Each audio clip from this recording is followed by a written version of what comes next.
yeah, we want retribution. Oh yeah, we want retribution. Oh yeah, we want retribution. Yeah, we ran out of patience. Boil up with the cold hard hatred. I can feel the vibration. Beat in the streets, it's a new sensation. I wanna break faces on the pavement. I wanna make greatness look complacent. Adrenaline awakened, I can taste it. We can make an impact, grab it and taste it.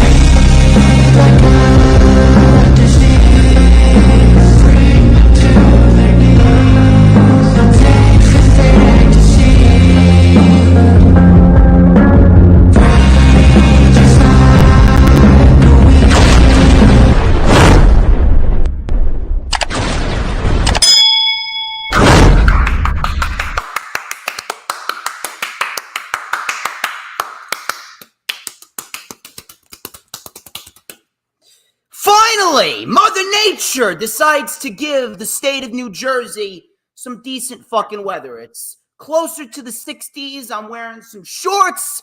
Thank fucking Christ. I needed something good to look forward to on my Sunday after what took place last night. I'm sure that I'm going to be pissing a lot of people off, but then again, that's what I'm known for. And as you can see, YouTube seems to be rocking and rolling.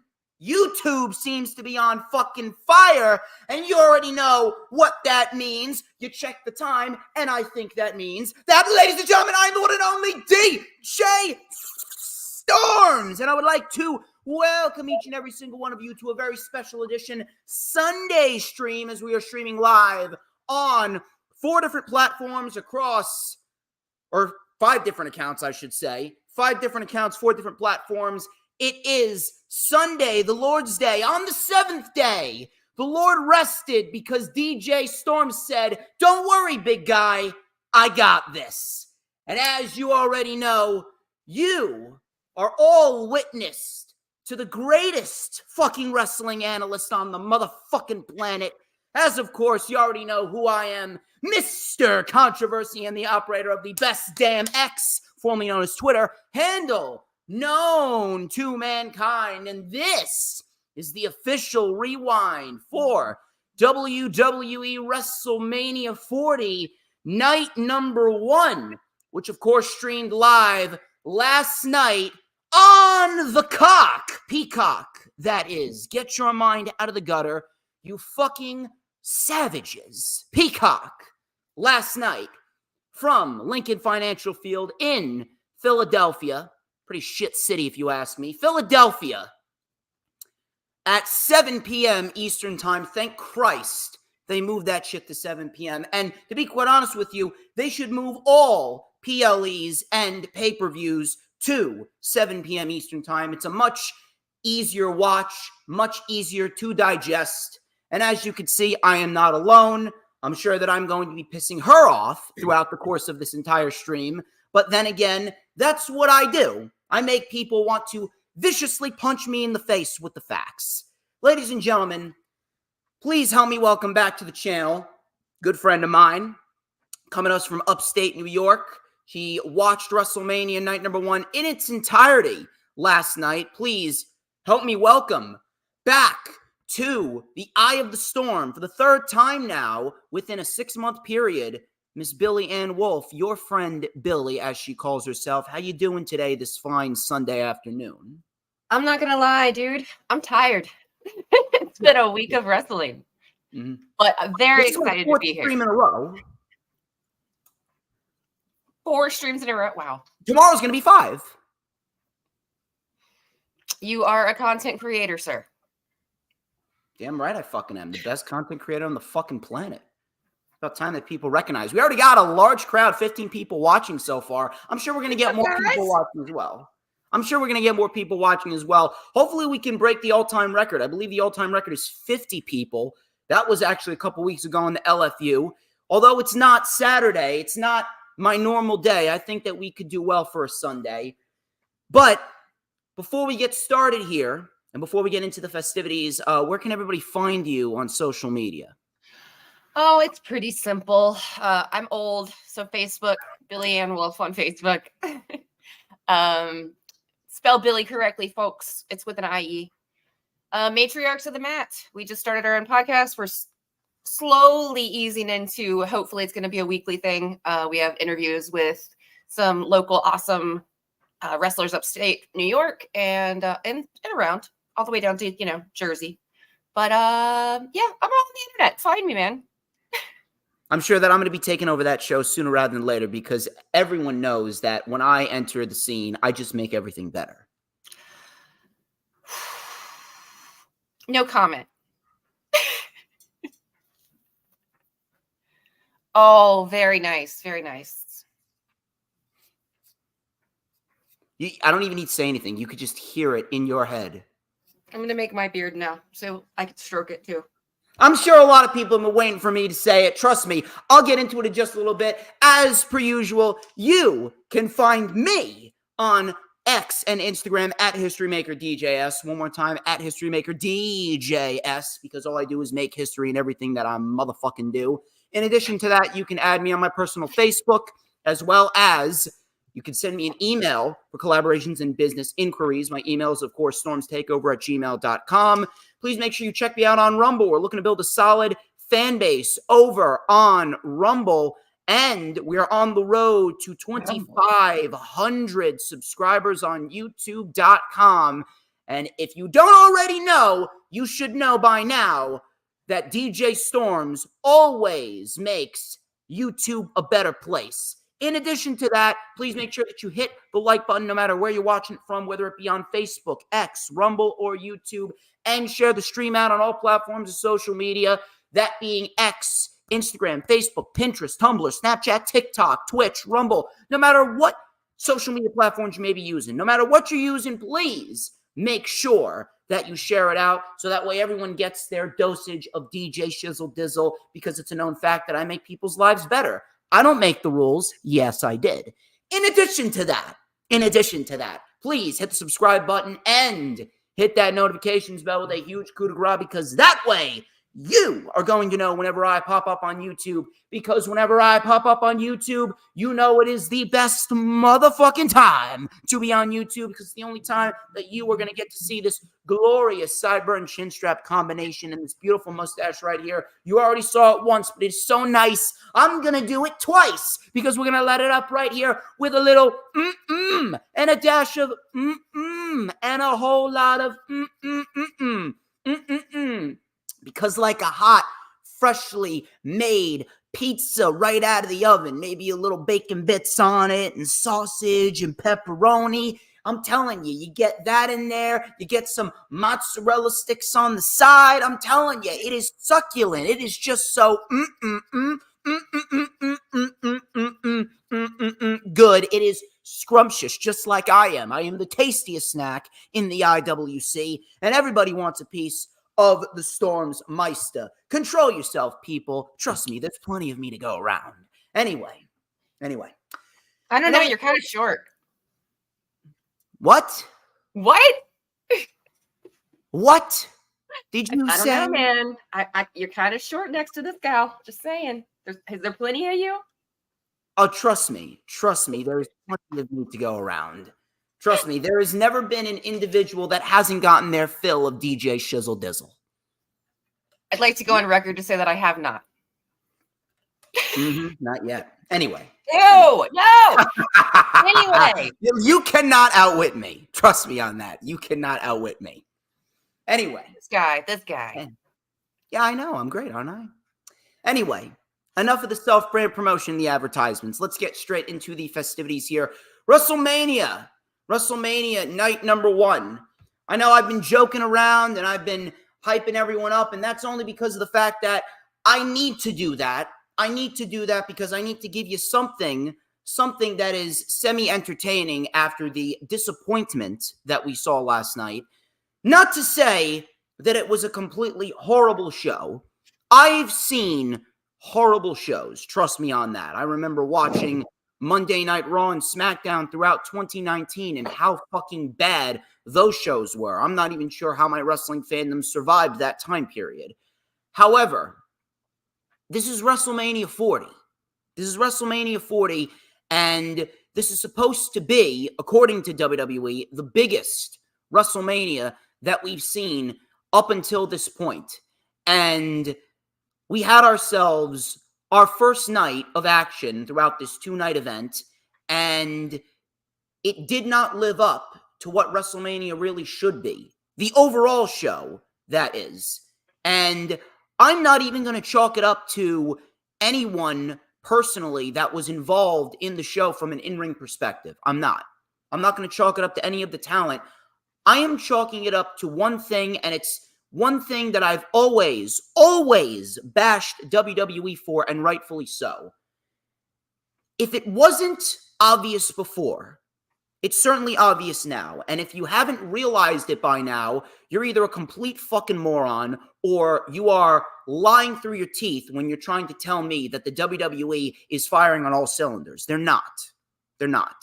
WWE may be financially successful, and that's good for them. They may be financially successful, but when it comes to the creative aspect of the company, the WWE, and I'm going to continue to drill this into everyone's head until you understand, WWE was, is, and forever will be a lazy company.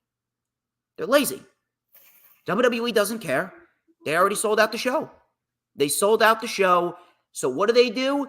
They give you a very mid, a very bland, a very lackluster, a very half-assed build.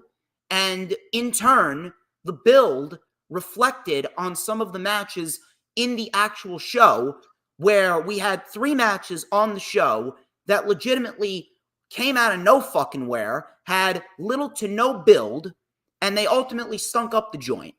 And then, on top of that, WWE has another big problem where they do not know, and I don't care whatever anyone wants to say, I don't give a fuck. You can claim that they have a handful of individuals that have a shit ton of star power. It doesn't make a fucking difference, because when they're gone, they do not have anyone to replace them. You know why? Because WWE does not know how to build up the younger generation.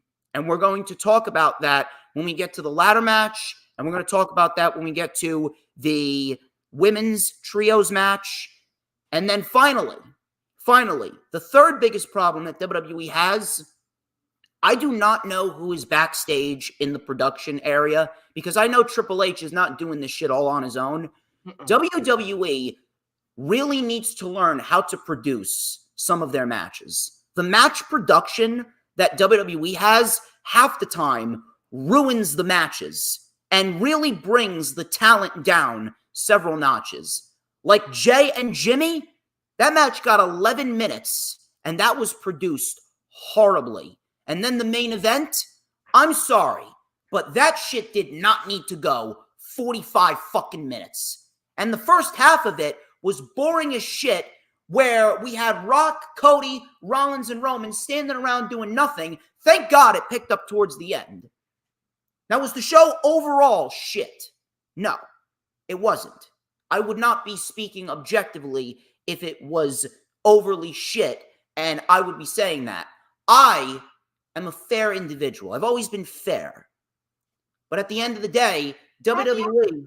Excuse me? Have you? Yes. Yes, I have. Carry on.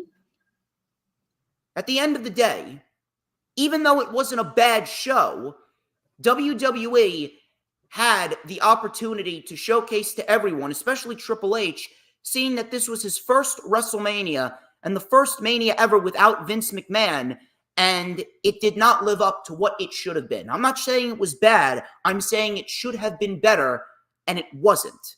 And we're going to go in depth on why it wasn't. But I'm going to hand it over to you, because I know you got some quick, stuff to say. Don't you think we need to give it a little time? No. It's literally the beginning. Right. It's the beginning. Let me hold on. It's the beginning of the Triple H era. Michael Cole coined it the other day at the pre-show or the kickoff show. It's going to take time. There's a whole bunch of different people. There's different leadership backstage. I'm sure production's all different now. Everybody's got to find their spot and gel together as a company again, because WWE kind of went through some changes recently, some very, very good changes, I would like to point out. I welcome the Triple H era. Peace off, VKM. But you got to give it time. Plus, we're only halfway through Mania. You can't just say Mania was. I mean, somebody said Mania was mid in the comments. Night one was, yes. Night one was mid. Yeah. Like, we don't know what could happen tonight. We don't know. Give it a chance. You are so negative. I am so on the opposite positive. You know I am. I'm finding the silver lining here. I'm negative when there's shit to shit on. And there's a lot of shit to shit on last night. Again, there's a lot of kinks to work out. It wasn't a bad show. And yes, I am going to give it time. However, you're forgetting one very important factor. This is WrestleMania. Yeah, I know. I'm with you on that. If you are going to work out the kinks in your company, fine. But when it comes to a pay-per-view, and I mean a pay-per-view like WrestleMania, that shit right there, you should be going balls to the wall, 1,000 miles per hour, absolutely no filler, all thriller. But at the end of the day, we did not get that. And all I can chalk it up to is bad creative, bad match production, and WWE's inability to build up the younger generation properly. And we're going to discuss that in depth. Again, not a bad show, but if night one was any indication of what night two is going to be, then ultimately WWE is going to be in for a bit of a rough weekend. And if anything, I'm going to add a fourth thing. Number 4, if night 2 is like night 1, then I'm going to say what I have been preaching for a long time. WWE needs to make WrestleMania one night again. WrestleMania never needed to be 2 nights. You know what WWE needed to do, but they refused to do? Reduce the amount of fucking matches. Not everyone needs to be on WrestleMania. All you needed to do was 8-9 matches at most, from 7 to 11. And if you wanted to do one pre-show match, put a match on the fucking pre-show between 6 and 7. But 2 nights, 14, 15, 16 matches, I'm sorry. That shit is ridiculous, because not only does it make WrestleMania longer to sit through, but it fucks up everything around WrestleMania. Stand and Deliver is now on the same day as WrestleMania night number 1. Instead, we could have had an NXT show on Saturday with WrestleMania on Sunday. WWE needs to learn that less is more. Enough with the 2-night WrestleMania. With that kind of roster, it's unfair to only have a few matches. At Mania is everybody. 8-9 matches is not a few matches. Here's my thing. Not everyone needs to be on Mania. You need to put the best. Not everybody does, but more people should be. Like, I think they should have the Andre the Giant Memorial Battle Royal on actual Mania. So put that it on the pre-show. That Mania There's moment. A pre-show match. Yeah, but it should be a Mania moment still. Don't throw it on SmackDown. It's not every day, even though they call it SmackDown, WrestleMania SmackDown. It's not. It's still SmackDown. I know, but at the end of the day, not everyone. But I do not. All I want, I just do not want another 9-hour freaking WrestleMania day, because that was too much. Well, you know why it was 9 hours, right? Because there was 16 matches on the fucking show. That's is why I was fine with 2 days. No, you reduce the amount of matches. Look at WrestleMania night number 1. Large and talented to only have a few matches for the biggest show of the year. 8-9 matches is not a few matches. 8 or 9 matches is not a few matches. That's the amount of matches that an AEW pay-per-view has. And guess what? AEW puts on some of the best pay-per-views that we've seen in the modern era. Not trying to make this about AEW, but at the end of the day, all you need to do is put the best of the best on the show. If you take out Jimmy versus Jay, the women's trios match, and Andrade and Rey versus Santos and Dominic Mysterio, if you take out those 3 matches, that's 4 matches right there. And then tomorrow night, listen, love LA Knight and AJ Styles. That's not a WrestleMania match. That's not a WrestleMania match. That is a SmackDown match. Final Testament versus Bobby Lashley and the Street Profits. Love all 6 of those guys. Not a WrestleMania match. So you take that match off the show as well. And then you got 4 matches tomorrow. The 4 matches tomorrow, Roman and Cody, Rollins and McIntyre, EO, and Bailey, and then the triple threat match for the U.S. title. That's 4 matches tomorrow, 4 matches on this show that were good. You put them together, 8 matches, and it's a great WrestleMania. You do it from 7 to 11, give all matches ample amount of time. Don't do 20-minute fucking entrances, and there you go. There's the other thing, real quick. That's the other thing that a lot of people were talking about is there's the extra time that's been taken up for advertising. I understand it's a company, they need to advertise, but the amount of commercials during Wrestle Freaking Mania, on top of, I mean, we're already seeing Dude Wipes, we're already seeing Prime, we're already seeing all that ad the whole time. We don't need the commercials and that many packages played during WrestleMania. Like, it's too much. But at the end of the day, there's no need for a 2-night WrestleMania because not everyone needs to be on the show. You know how you get on WrestleMania? You fucking work all year long, and if you're good enough, then you're fucking good enough. If you're not on WrestleMania, guess what? You're not fucking good enough. Work hard to get on it next year. That's the mentality that people need to have going forward into the future. Enough of this, enough of these token WrestleMania spots.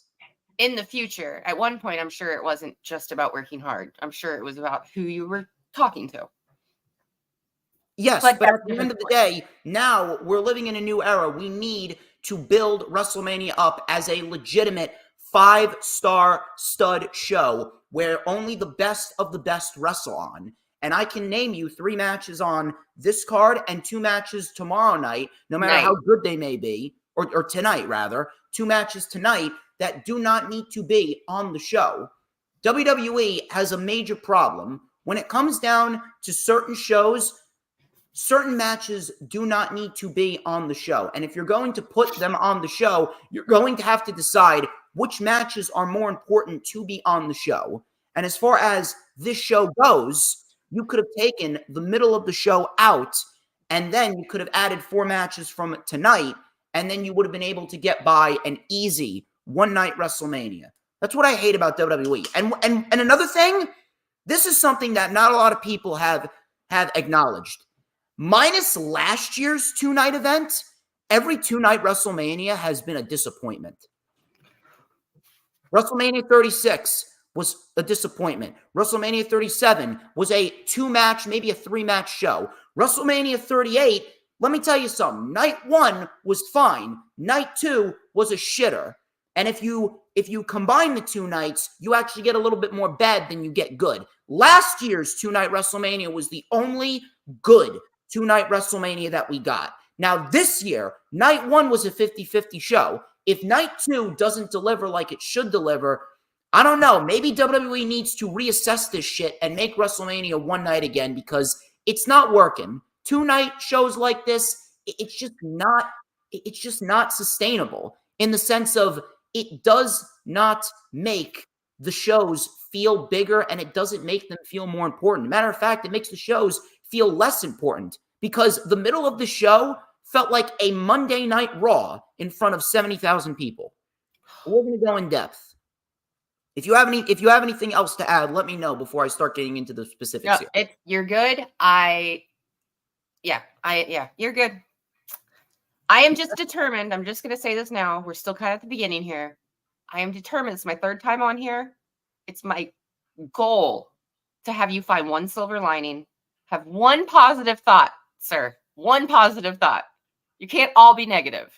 I have had positive thoughts. I said it wasn't a bad show. I'll talk about some positive.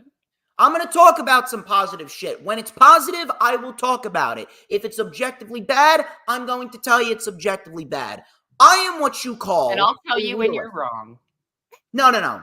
That's my job here. I'm the guy that tells you what's what. I'm the all-knowing one here. Anyway. And I'm the Triple H kicked off the show. What? What? I said, and I'm the mommy.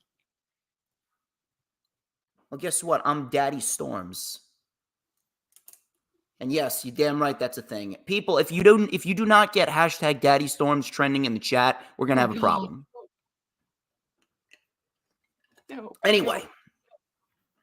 If people get it trending, I'm telling you, I'm a fucking god. I will give you props if that actually kicked, like if it actually happens, sure, go for it. Triple H kicked off the show. Pretty standard, nothing too crazy. This was just a 3-sentence promo welcoming everyone to WrestleMania, how it's his era, how it's a new era. I was actually excited for it, but after the ladder match, things kind of went south for a little bit. Becky Lynch and Rhea Ripley kicked off the show. This is for the WWE Women's World Championship. And if anything, this was probably the best match to kick off the show, minus Jay versus Jimmy. But seeing how Jay versus Jimmy turned out, I'm glad that it was Rhea and Becky that kicked off the show. So apparently, and Pat McAfee, he made this very, very apparent during commentary. Becky Lynch apparently had strep throat and a 102 fever. Mm-hmm. So the fact that Becky Lynch was able to do that, I will give her props for that. That right there is something that not a lot of people would want to do, but Becky Lynch, similar to what Drew McIntyre did last year, because he wrestled with, I think it was the fucking flu last year. He wrestled that triple threat match with Gunther and Sheamus with the flu or something along those lines. And now Becky Lynch does this shit with strep throat. I'd say that's dedication, so I will give Becky Lynch my props here. This was a great match, and possibly the best match to kick off the show. Nothing match of the year worthy. It was not better than Rhea versus Charlotte last year, but in the end, this was a great match. It went about 17, 18 minutes. They did exactly what they needed to do. The match was exactly what it needed to be.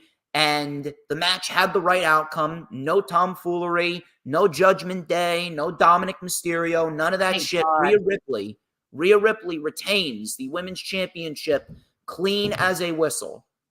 So, it was evenly matched early on in the contest. Becky Lynch with an arm drag from the top, tornado DDT by Becky, leg drop to the back of the neck. We had another leg drop in the ring. Rhea then with a punt knee strike for a 2 count. Powerbomb barrage by Rhea. Becky kicked out.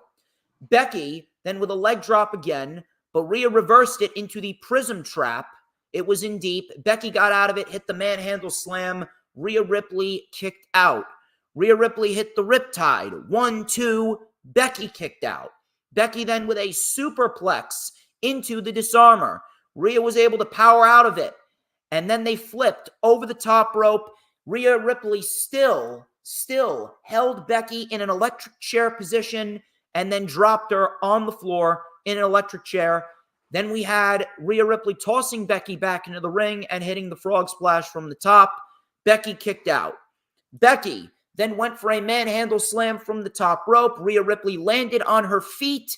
Rhea Ripley then hit a riptide into the top buckle on Becky, followed up with a second riptide right in perfect syncopation, and Rhea Ripley pins Becky Lynch 1, 2, 3, retains the WWE Women's World Championship in what was a great match. Not match of the year worthy, but still a great match regardless to open the show with absolutely the right outcome. And it seems as though finally, after God knows how long, a full fucking year as women's champion, finally WWE is starting to put some effort into Rhea Ripley's title reign, because Rhea Ripley's 2023 as women's champion was virtually an afterthought. But after the great match she had with Ivy Nile on Raw, the main event with Nia Jax at Elimination Chamber, and then this match with Becky, I'd say that Rhea Ripley finally is starting to develop a solid, and I mean a solid, amount of momentum for her women's championship title reign. And finally, now she feels like she should be Pro Wrestler of the Year. Last year, she did not feel like she should have been Women's Pro Wrestler of the Year. Last year, her in-ring work was an afterthought. What Becky Lynch said, talking about how Rhea Ripley would rather post her ass than work her ass off, that was a shoot. That was a shoot right there. And Becky was 1,000% correct. Last year, Athena was the Women's Wrestler of the Year. But this year, it seems as though Rhea Ripley finally is given the opportunity to showcase what she can really do in the ring. And Rhea Ripley finally feels like a legitimate women's champion after God knows how many months of being a fucking afterthought because the women's division has been booked like shit. But finally, Rhea Ripley feels like a legit champion. Zero complaints. This went exactly how it should have gone. And Rhea Ripley retains the women's championship to kick off WrestleMania 40. Billy, the ball's in your court. Let me know what you think. You know this was my favorite match of the night, right? Come on. Even with the strep throat and the in the beginning, the whole show, I think it was a great idea for them to have it on first. I know it kind of sucks to have a championship match straight out the gate, but I think it got everybody hyped up. If it would have started with Jimmy and Jay, like it would have been a lull at the beginning of the show. Nobody would have been that excited. I think they did a great job. I think the right person won. I love the man, but Mommy's just hitting her stride. And I just have to say thank you, Triple H, because that's the reason. That's the reason she's getting matches like this now. That's the reason she's going to show what an amazing champion she can be this year, is she's getting that chance. She's getting that opportunity to. I'm hoping that they keep that momentum going, although I'm not really sure who else besides Liv Morgan they're going to give to Rhea. If Liv Morgan ends up fighting Rhea, they're going to have to give the win to Liv Morgan because there's legitimately nobody else. And that's another thing that WWE has a problem with. They do not know how to build up other challengers. They do not know how to make a roster full of credible individuals to go and fight their champions. I think Shayna Baszler is going to be next. I watched an interview with her earlier this week talking about how they had a good run in NXT and they could put on some hell of matches. You know, that may be true. I think they could throw in Shayna Baszler. They could throw in, there's always like, hey, let's pull Natalya out of the closet and let's put her out for a while. You know, she already had her shot at Rhea. Fuck Natalya. I know. I think eventually, I don't know how it's going to work, how the, Raw, SmackDown, blah, blah, blah. I think eventually Jade versus Rhea is going to be big. They can't go more than 2 minutes. I don't know. I think Jade still has potential. She looks amazing. So yeah, I know, but looks can only get you so far. far. Other thing I have to say real quick is the reason our one and only Mommy hasn't been able to make the women's division shine as much as it should during her title reign is because she's been too busy holding the rest of the damn company up. If it wasn't for Rhea Ripley, the Judgment Day would not be over like it is. None of those guys would be getting like the screen time they'd be in. That's all she's been doing. I mean, that's a problem. She's been involved in everything with the WWE in the past year, but that's not the first thing you think of as women's champion anymore because she's involved in everything else. But I think now maybe she can actually shine as the champion. And I think Judgment Day losing all their other belts is going to help that. We'll see. That's a problem. They should have been building up Judgment Day as champions separately. They could still be a faction, but you should not have the Judgment Day embroiled in a storyline where all of them have their time taken up and they're not able to make their championships mean something. That's a problem because when the tag team championships feel like that they're getting a big showcase in the Judgment Day and Rhea Ripley just feels like a background player in the Judgment Day more so than she does a women's champion, that is a fucking problem. So if you want to have Rhea Ripley a part of the Judgment Day, fine. But in the end, you better build her up correctly as a credible champion and you better build up credible challengers to have her defend that title against. And up until the start of this year, they haven't done that. And I'd like to believe that they're finally going to get her on the right track. But after Liv Morgan, I don't know who they got lined up for because let's be honest here. As good as Shayna Baszler is, Shayna Baszler's been portrayed like a fucking jobber for years. Ever since she lost to Becky, Shayna Baszler has been fucking ruined. Ruined. Did you see her match this week? No, but at the end of the day, is she having those matches on Raw or SmackDown? The answer is no. No, but here's the thing. I will have to give props to the new Triple H era on that too. Have you seen? I have so many friends in Philly this week. I'm so jealous. I'm like totally living vicariously through all these people posting things. Did you see how much WWE has let their superstars be involved in all these other promotions this week. Yeah, and that's It's fine. amazing. But Like Vince McMahon would never have let that happen. that's fine and all, but at the end of the day, I don't give a fuck what goes on in GCW if Shayna Baszler's there. I give a fuck about what goes on Raw and SmackDown when Shayna Baszler's on TV, if she's being booked like a monster or if she's being booked like a fucking jobber. That is what I give a shit about. Because guess what?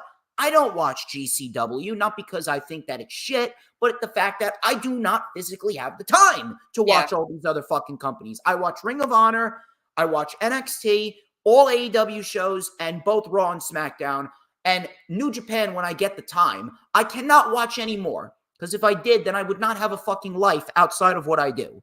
But at the end of the day, unless Shayna Baszler is going to be booked like a beast on Raw and SmackDown, I'm sorry, she is not going to be taken seriously against Rhea Ripley. And Rhea Ripley, here's another problem. WWE has put all their eggs in the Rhea Ripley basket, so much so that here's the problem.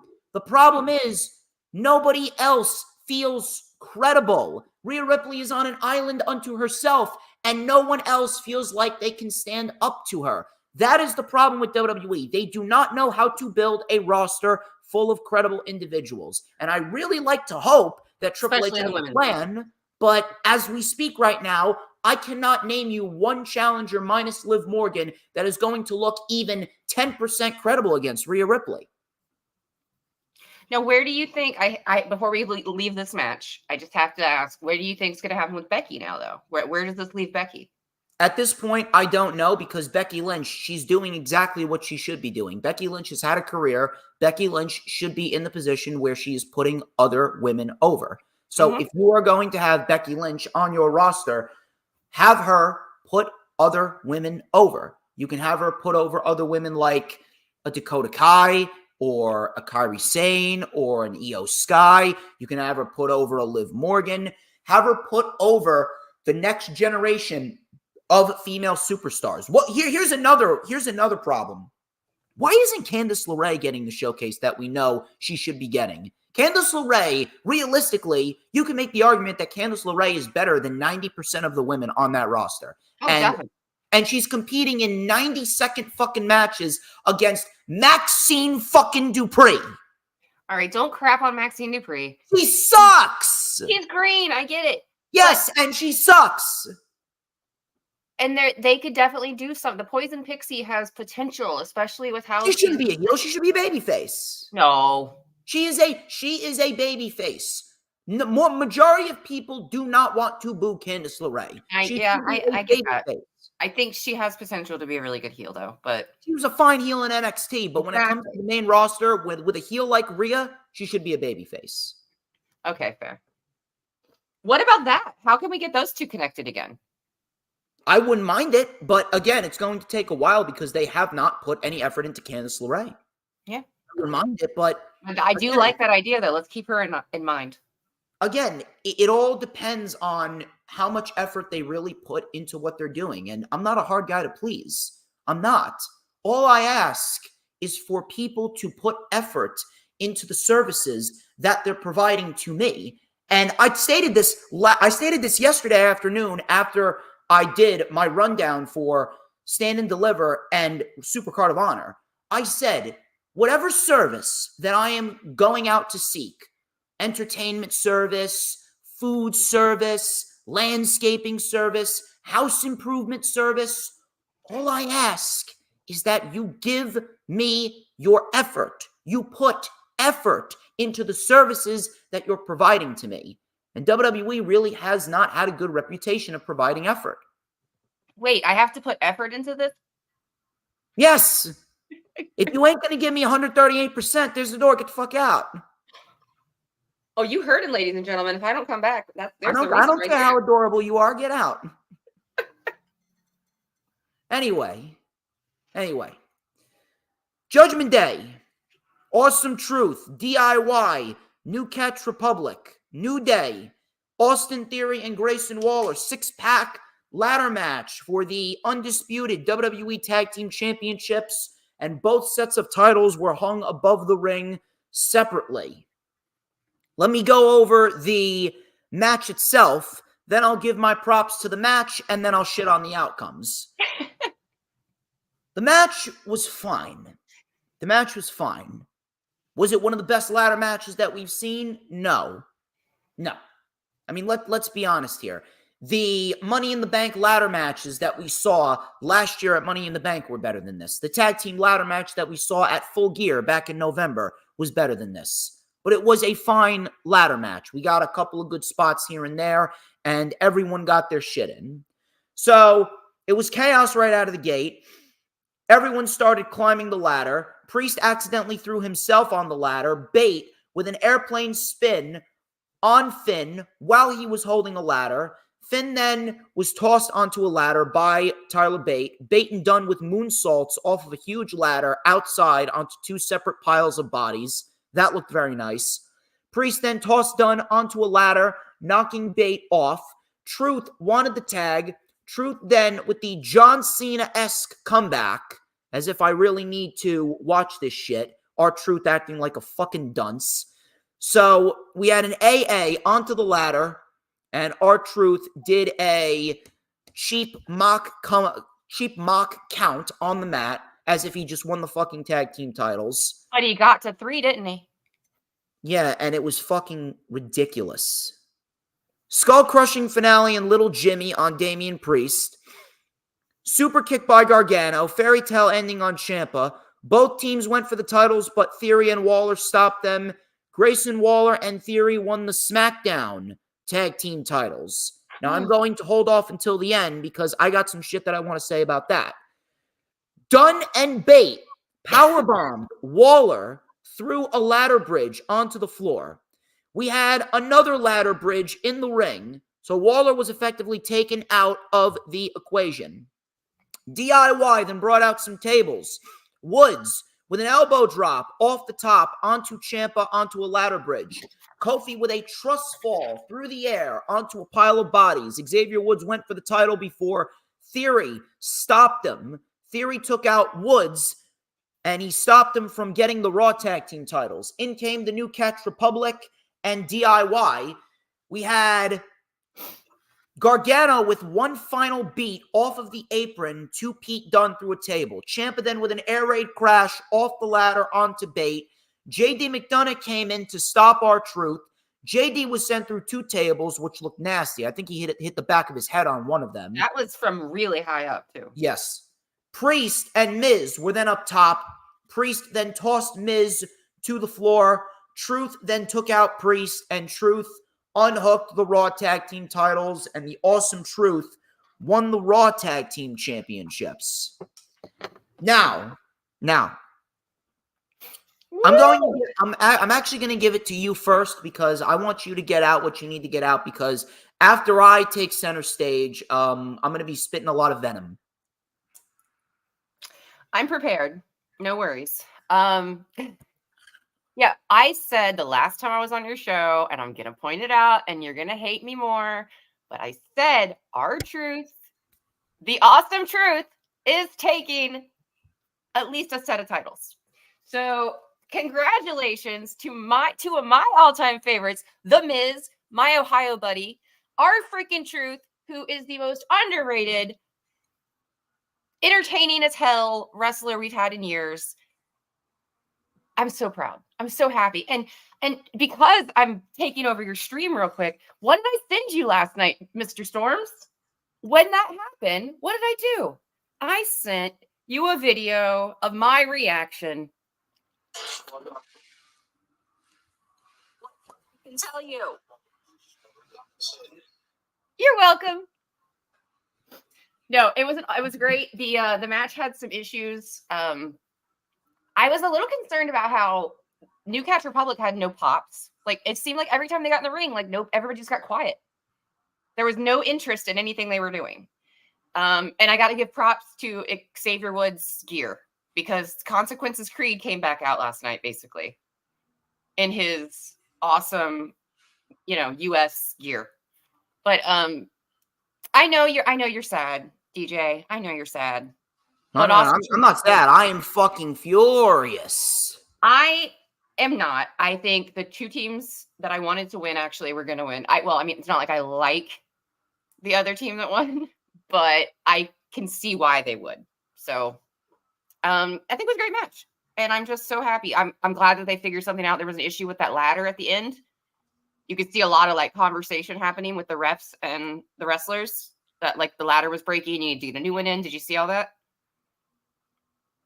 I was on top of that, but yeah, it was a good ending, and R-Truth and The Miz are champions again, and I'm so happy. And yes, I'm reading the comments too. Yeah, he's never won anything at Mania, and it should have stayed that way. No, he is underrated. He needs his flowers. Let him have it, dude. No, I will not. And you know why I won't? He's twice your age almost, bro.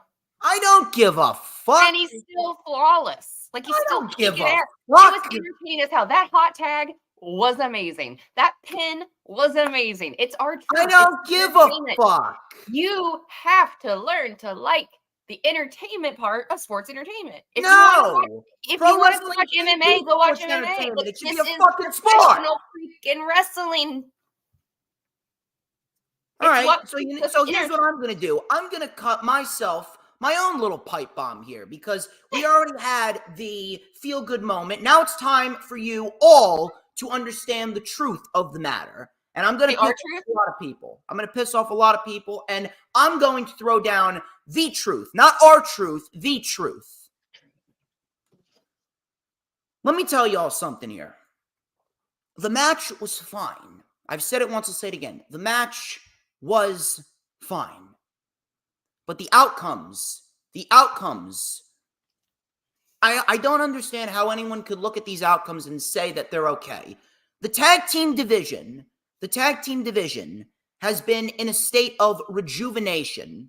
The tag team division has been in a state of rejuvenation for months now. And the Judgment Day as the tag team champions, they have been putting on some great matches for quite a while. And I'm very, very happy that they have been. But when you take a look at this match and you take a look at the teams, let's start with Grayson Waller and Austin Theory. Austin Theory is great. Grayson Waller is great. Those two guys have the potential to be a fantastic tag team, a fantastic heat magnet tag team. They were made for each other. But let me ask y'all a question. How many matches have they won this year?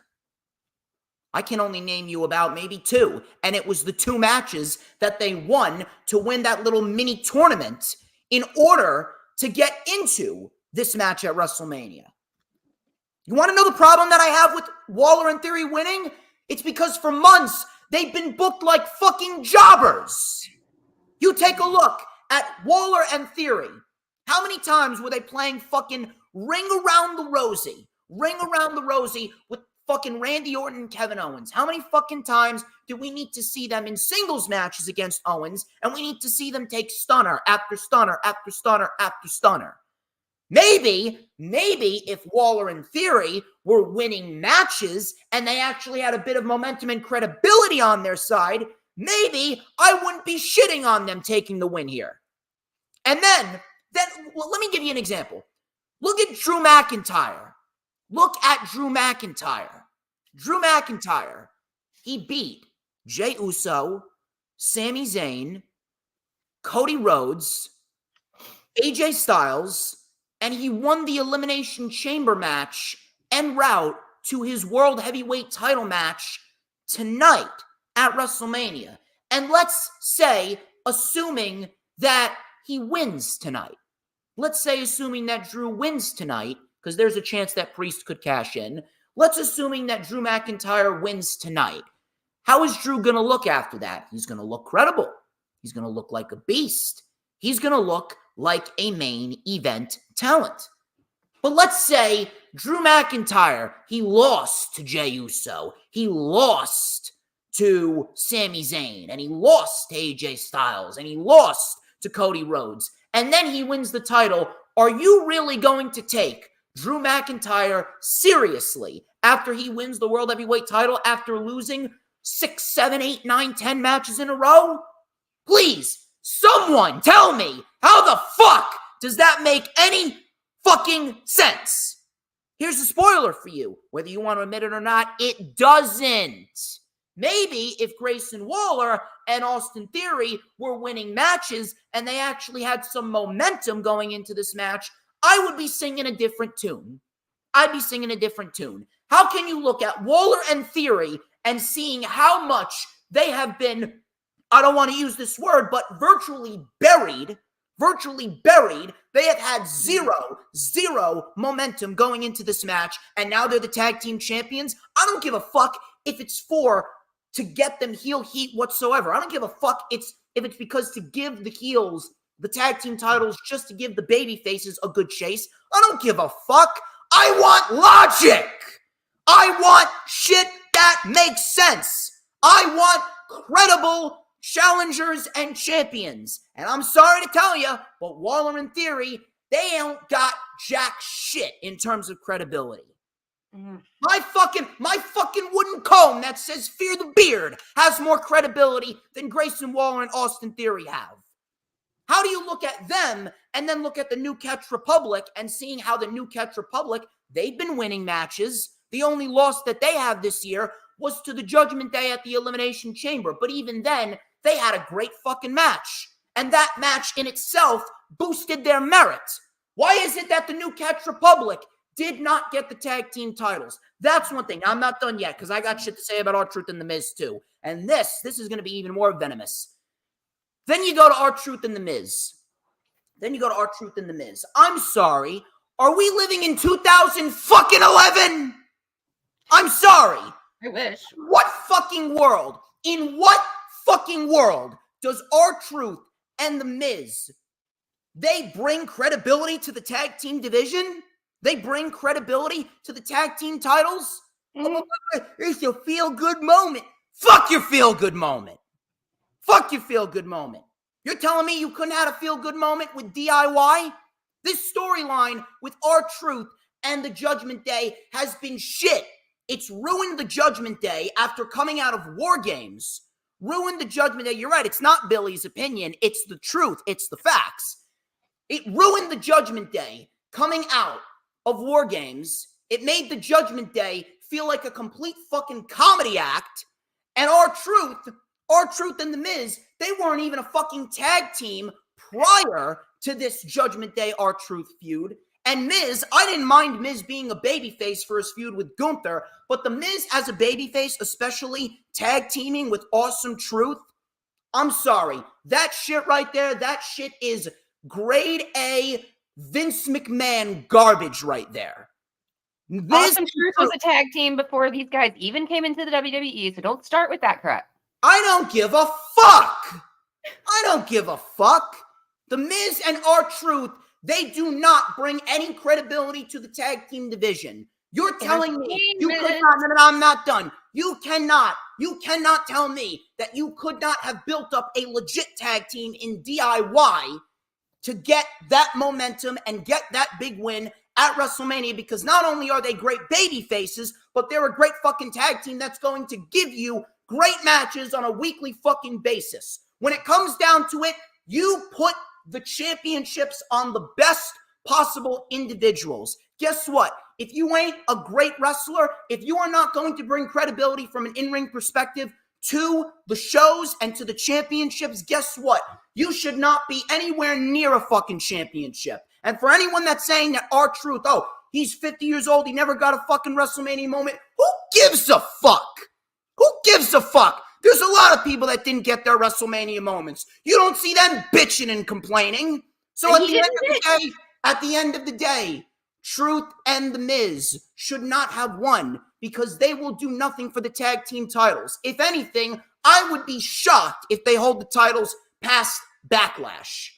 And guess what? If they lose them at Backlash to whoever, I'm going to come out and I'm going to say, well, why didn't you just give that team the tag team titles at WrestleMania? Because guess what? Short title reigns, they don't do shit. All the short title reigns do is reduce the credibility to the championships and to the individuals holding the championships. And then the third thing, here's one of the biggest things. Why are we splitting the tag team championships back into two again? Oh, I'm so happy. Do people realize that the brand split is one of the reasons why WWE main roster TV is as bad as it's been this year? Listen, as structured as WWE is, the brand split is actively making Raw and SmackDown worse. You know why? Because all we see is fucking rematches. How many times do we need to see Cody Rhodes, Sami Zayn, and Jey Uso play Ring Around the Rosie with the Judgment Day on Monday Night Raw? How many times do we need to see Legado del Fantasma take on the LWO week after week after week? How many fucking times do we need to see a mishmash of matches between the Street Profits, Bobby Lashley, and the Final Testament? How many times do we need to see Jimmy Uso versus LA Knight back when LA Knight was feuding with Roman Reigns for the Undisputed Universal Championship? The brand split needs to end. You can structure certain feuds on certain shows, but the brand split needs to end. We need to have one set of tag team championships floating between both brands, because what do you think's going to happen? You're going to have Grayson Waller and Austin Theory on SmackDown. Guess what? We're about to get 15 different sets of matches with the New Catch Republic, and by that time, everyone's going to be fucking sick of it. So at this point, never mind the fact that Grayson Waller and Austin Theory, they don't have an ounce of credibility. Never mind that R-Truth and The Miz, they ain't going to do jack shit for the tag team championships. But you elected to push DIY to the side and the New Catch Republic to the side, all for a stupid-ass WrestleMania moment in which R-Truth didn't even fucking need, because he's had a fucking career. And then you give it to Waller and Theory just because, oh, hey, they're heels, and we're going to build them up and make them credible, so that way we can have the New Catch Republic take it off of them in due time. But yet, Waller and Theory don't even have any credibility to begin with, and then you just further add to your problems by splitting up the tag team titles. Guess what, people? I'm sorry to tell you, but no matter how good the match was, these outcomes ruined, and I mean ruined, the match. Those are the facts. That is the truth. And if you don't like it, to quote Paul Heyman from the Hall of Fame ceremony, you can suck my fucking dick. I'm done now. You feel better? No. You know, I'm really glad I get to come on here and give you your little therapy sessions. Somebody needs to talk. You need to get that out. Emotions, they're real. Here's the thing, and I'm not going to argue with you all day about it because it's freaking pointless. It's like talking to a wall. But I just saw that comment. I forgot he had a guest too. I've just been chilling. Yes, the credibility aspect, I understand what you're saying, but credibility doesn't always have to come from wrestling, like the talents in the actual wrestling ring. It has to do with entertainment too. And I know you're not going to be down for that, but the fact that there's New Catch Republic, and like I said, amazing wrestlers. I love Pete Dunne is one of my favorites, but the crowd is not behind them right now. There's no pop when they're out there. But if we put them against Grayson Waller, and Austin Theory, there's an entertainment factor on the heel side that they're going to play well together. So just because it's not, oh, this person's the most technical wrestler and that's where you're getting credibility from, it's not always that. You have to have other aspects to wrestling, or it's just MMA. You want entertainment? Give me serious shit. Give me serious storylines, because guess what? The more you push a fucking comedy act, the less and less credible people are going to look at said individual as. And the only reason why R-Truth is as over as he is because the majority of WWE fans are fucking half-witted idiots. Maybe if R-Truth actually fucking wrestled, maybe I'd be singing a different tune. Maybe if The Miz and R-Truth actually won some fucking matches and put on some great matches as a tag team, maybe I'd be singing a different tune. Again, I am not happy. I am not happy with the lack of effort. and I'm not a hard guy to please. All I ask is fucking effort. But guess what? They put no effort into Awesome Truth. They put no effort into Austin Theory and Grayson Waller, and they put no effort into this brand split. They put no effort into their weekly shows to attempt to make them different. If you enjoy it, God bless you. Enjoy it until your little fucking heart gives out. But I am not here to share my opinions of what people enjoy and what they don't enjoy. I am here to talk about objectivity and objectivity only. And if anyone doesn't like the objectivity that I'm throwing out to you, because that's what it is objectivity, please take your ass and leave. Because I ain't got no time for everyone else's stupidity.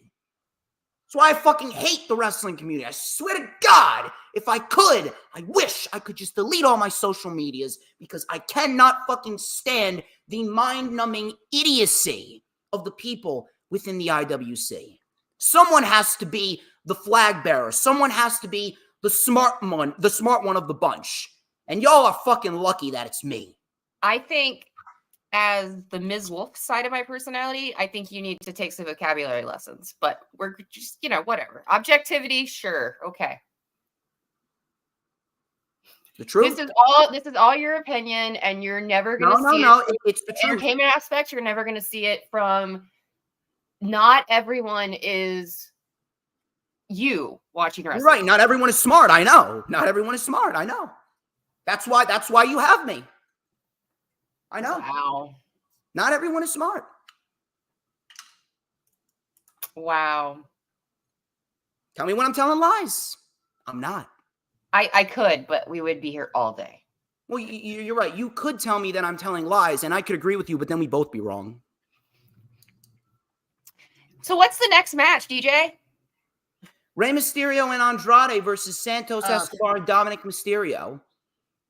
This felt like a television match on a WrestleMania. This match changed several different times. It went from what was supposed to be Rey versus Santos.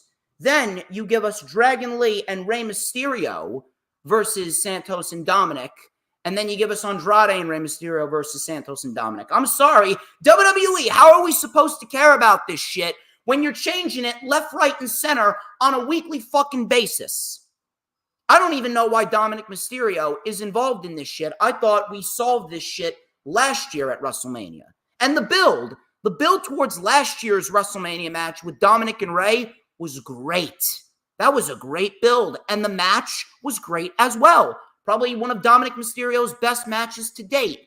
But then you get this match, and I'm sitting there thinking to myself, what the fuck are we doing here? What the fuck are we doing here? As great as Andrade is, I don't understand why he needed to be involved in this. And Dominic Mysterio, this is nothing more than a rehash of what they did last year. You know what it should have been? Should have been Santos and Rey. That was the story that they've been building since the fall, and instead they decided to waste that fucking match on SmackDown. No one even fucking remembers it other than the fact that Dominic ended up costing Rey Mysterio. Again, I don't understand WWE's logic behind this. And then you got Travis Kelce and Lane Johnson coming on in to help Rey Mysterio. I'm sorry, you really couldn't have just gotten away with showing Travis Kelce and Lane Johnson in the crowd watching WrestleMania? Why exactly did we need them to get involved in this? I have to throw in this real quick before I forget. When they came in to the ring with the masks and whatnot, I felt so bad because I'm not a real sports person. Like, I am a wrestling fan. I'm not super into the sports balls, as I put it. But I thought for sure, I was like, oh, that's the Kelce brothers. So I felt so bad when the other dude who is famous as well, but not like Taylor Swift boyfriend famous. I almost felt bad when he took his mask off because I was expecting, both of the Kelce brothers, but no, it's kind of a letdown for me. Fucking stupid. You want to talk about a letdown? Taylor Swift. You want to talk about a letdown? You look at this match. You look up this match in the dictionary, and you'll find it under the category of letdown. Yeah, I will admit this is definitely one that didn't need to be on the card. This was my bathroom break. Honestly, I missed a lot of this match because I wasn't interested. should have been Rey versus Santos. Should have been Yeah. Rey versus Santos, and you should have given them at least 15 minutes to go out there and do what they do. But instead, no. You give these four guys barely 11 minutes, and the crowd was completely fucking dead. And again, I state, it all has to do with the buildup and the way that WWE portrays their undercard and their younger fucking talent. You take a look at Santos and Andrade and Dom. Dom is basically a fucking jobber, and Dom's been a fucking jobber ever since he lost to his father last year. Andrade just came back, and Santos Escobar realistically should be in line for a future U.S. title reign, but instead you have him losing in this match to Rey Mysterio. And you know something? I had a feeling that it was going to be Rey Mysterio and Andrade winning, but Hooligan, he predicted that Santos and Dom should have won. You know what? I'm with you. But at the end of the day, I had a feeling that Rey and Andrade were going to win because the only thing that's coming out of this match is the fact that they are building up the storyline and the angle of Dominic Mysterio being kicked out of the Judgment Day. That's all this was. That's all this was. Completely fucking meaningless. I don't even want to go over the fucking match. Rey and Andrade take the win. Rey with a splash onto Santos. Andrade took out Dominic with the message, which is his new finisher. And that was pretty much that. If you want to watch a Friday night SmackDown match on WrestleMania, this was it. This was it. Crowd was dead. And I mean dead. Do you want to add anything? Because I'm sure that I'm going to be saying a lot more shit when we get to Jimmy versus Jay, and then when we get to the women's trios match. No, I'm just going to say that I know you thought it was pointless to have the two football players show up in the ring, but at least there was something in that match that made the crowd pop. Sure, certainly wasn't good. Jay Uso versus Jimmy Uso. Brother versus brother. They had Lil Wayne do a bit of rapping, nothing to do backflips about. I actually like Lil Wayne. I'm not even going to lie. I actually like Lil Wayne. I like Lil Wayne. He actually helped create one of my... a great entrance. Yeah, I know. It wasn't a great entrance. I like Lil Wayne too, but it was not a great entrance. Lil Wayne actually created one of my favorite songs ever. It was I Made It. I Made It by Kevin Rudolph, Birdman, Jay Sean, and Lil Wayne. But again, nothing to do backflips about. Jey Uso did his typical shit. Yeet.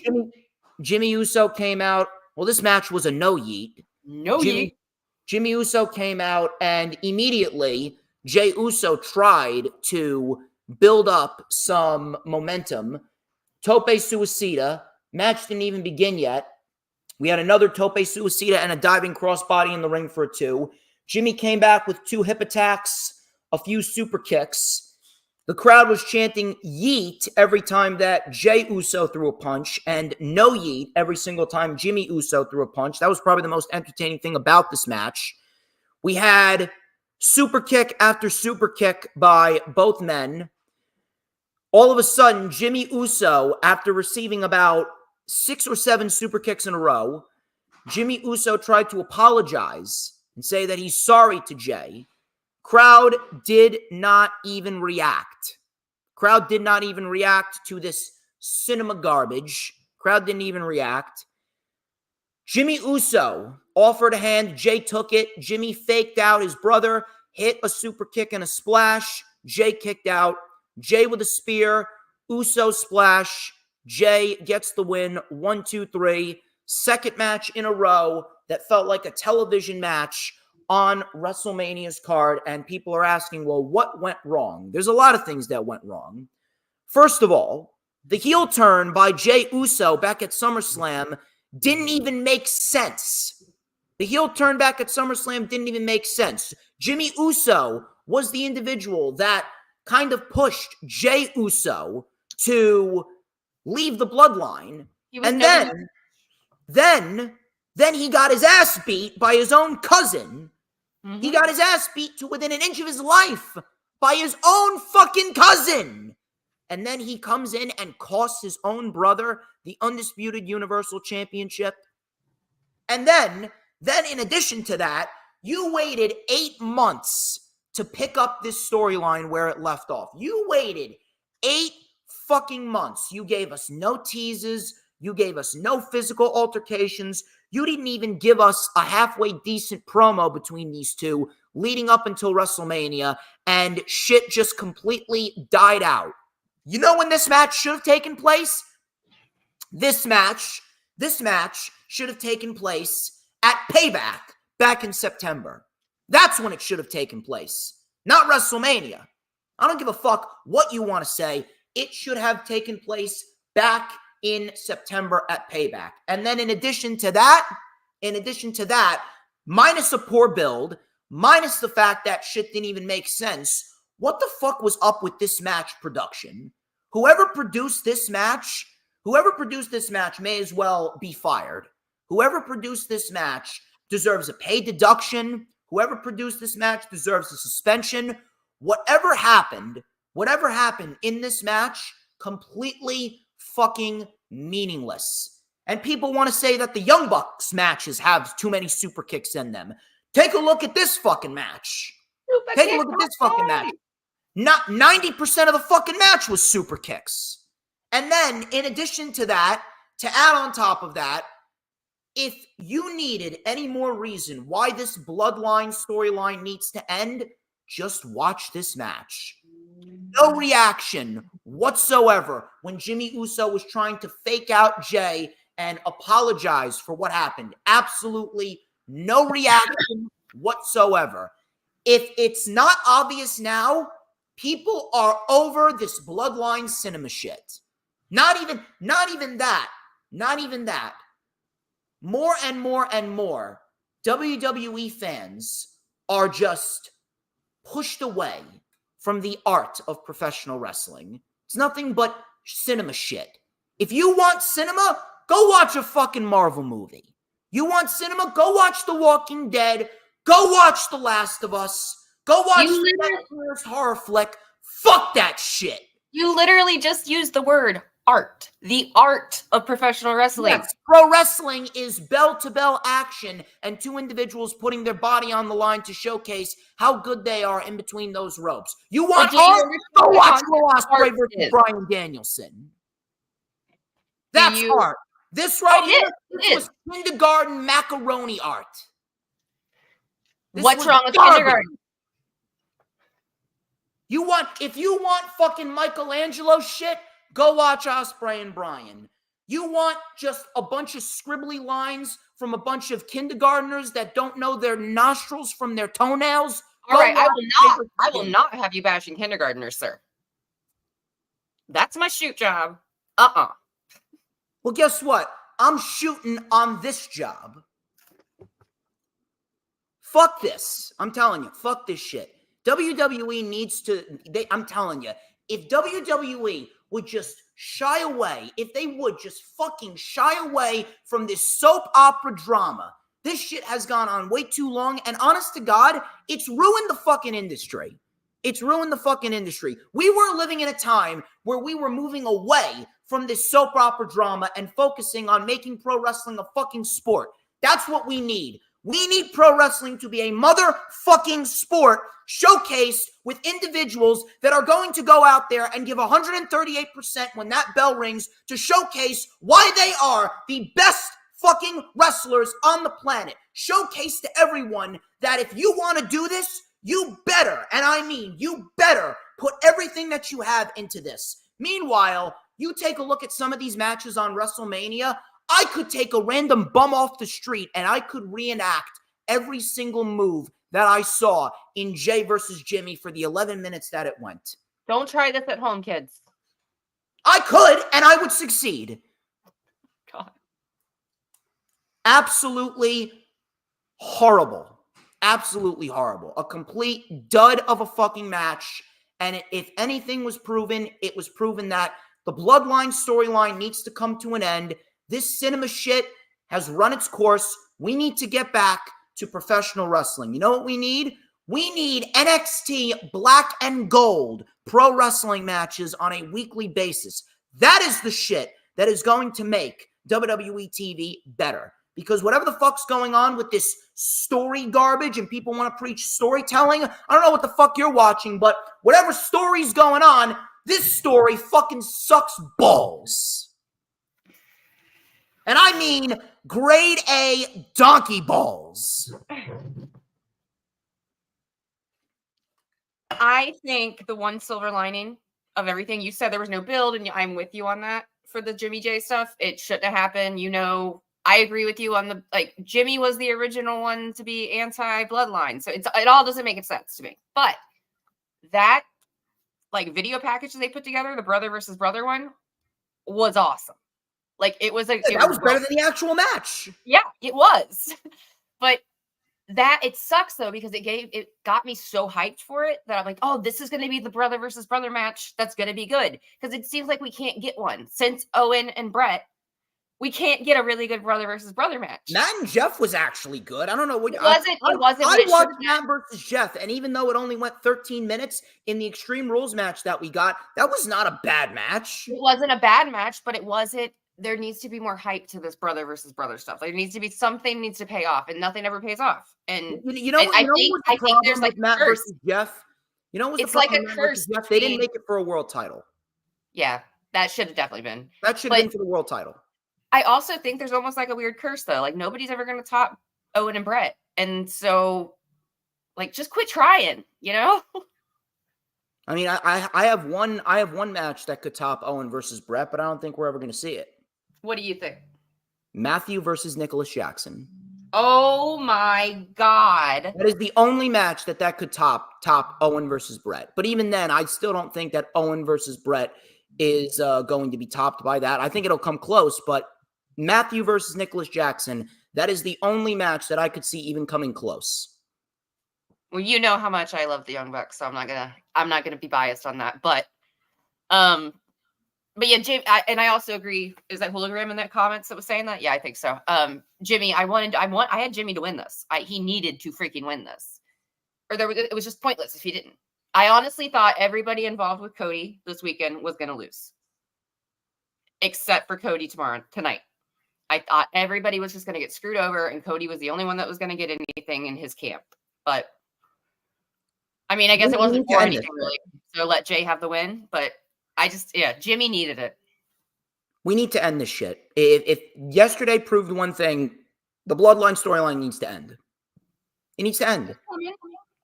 It has no steam left in it. It could tonight.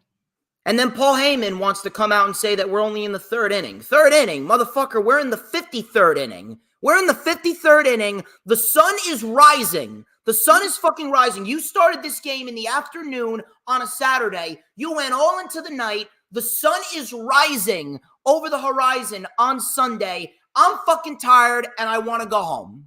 Didn't Mr. Heyman say that regarding his career, not the bloodline? Yes, he did. Regarding and also he said that Roman Reigns said that if there's no wise man, there is no bloodline. So yeah, it's coming to an end, dude. Paul Heyman's got something else lined up. Watch him be with Punk next again.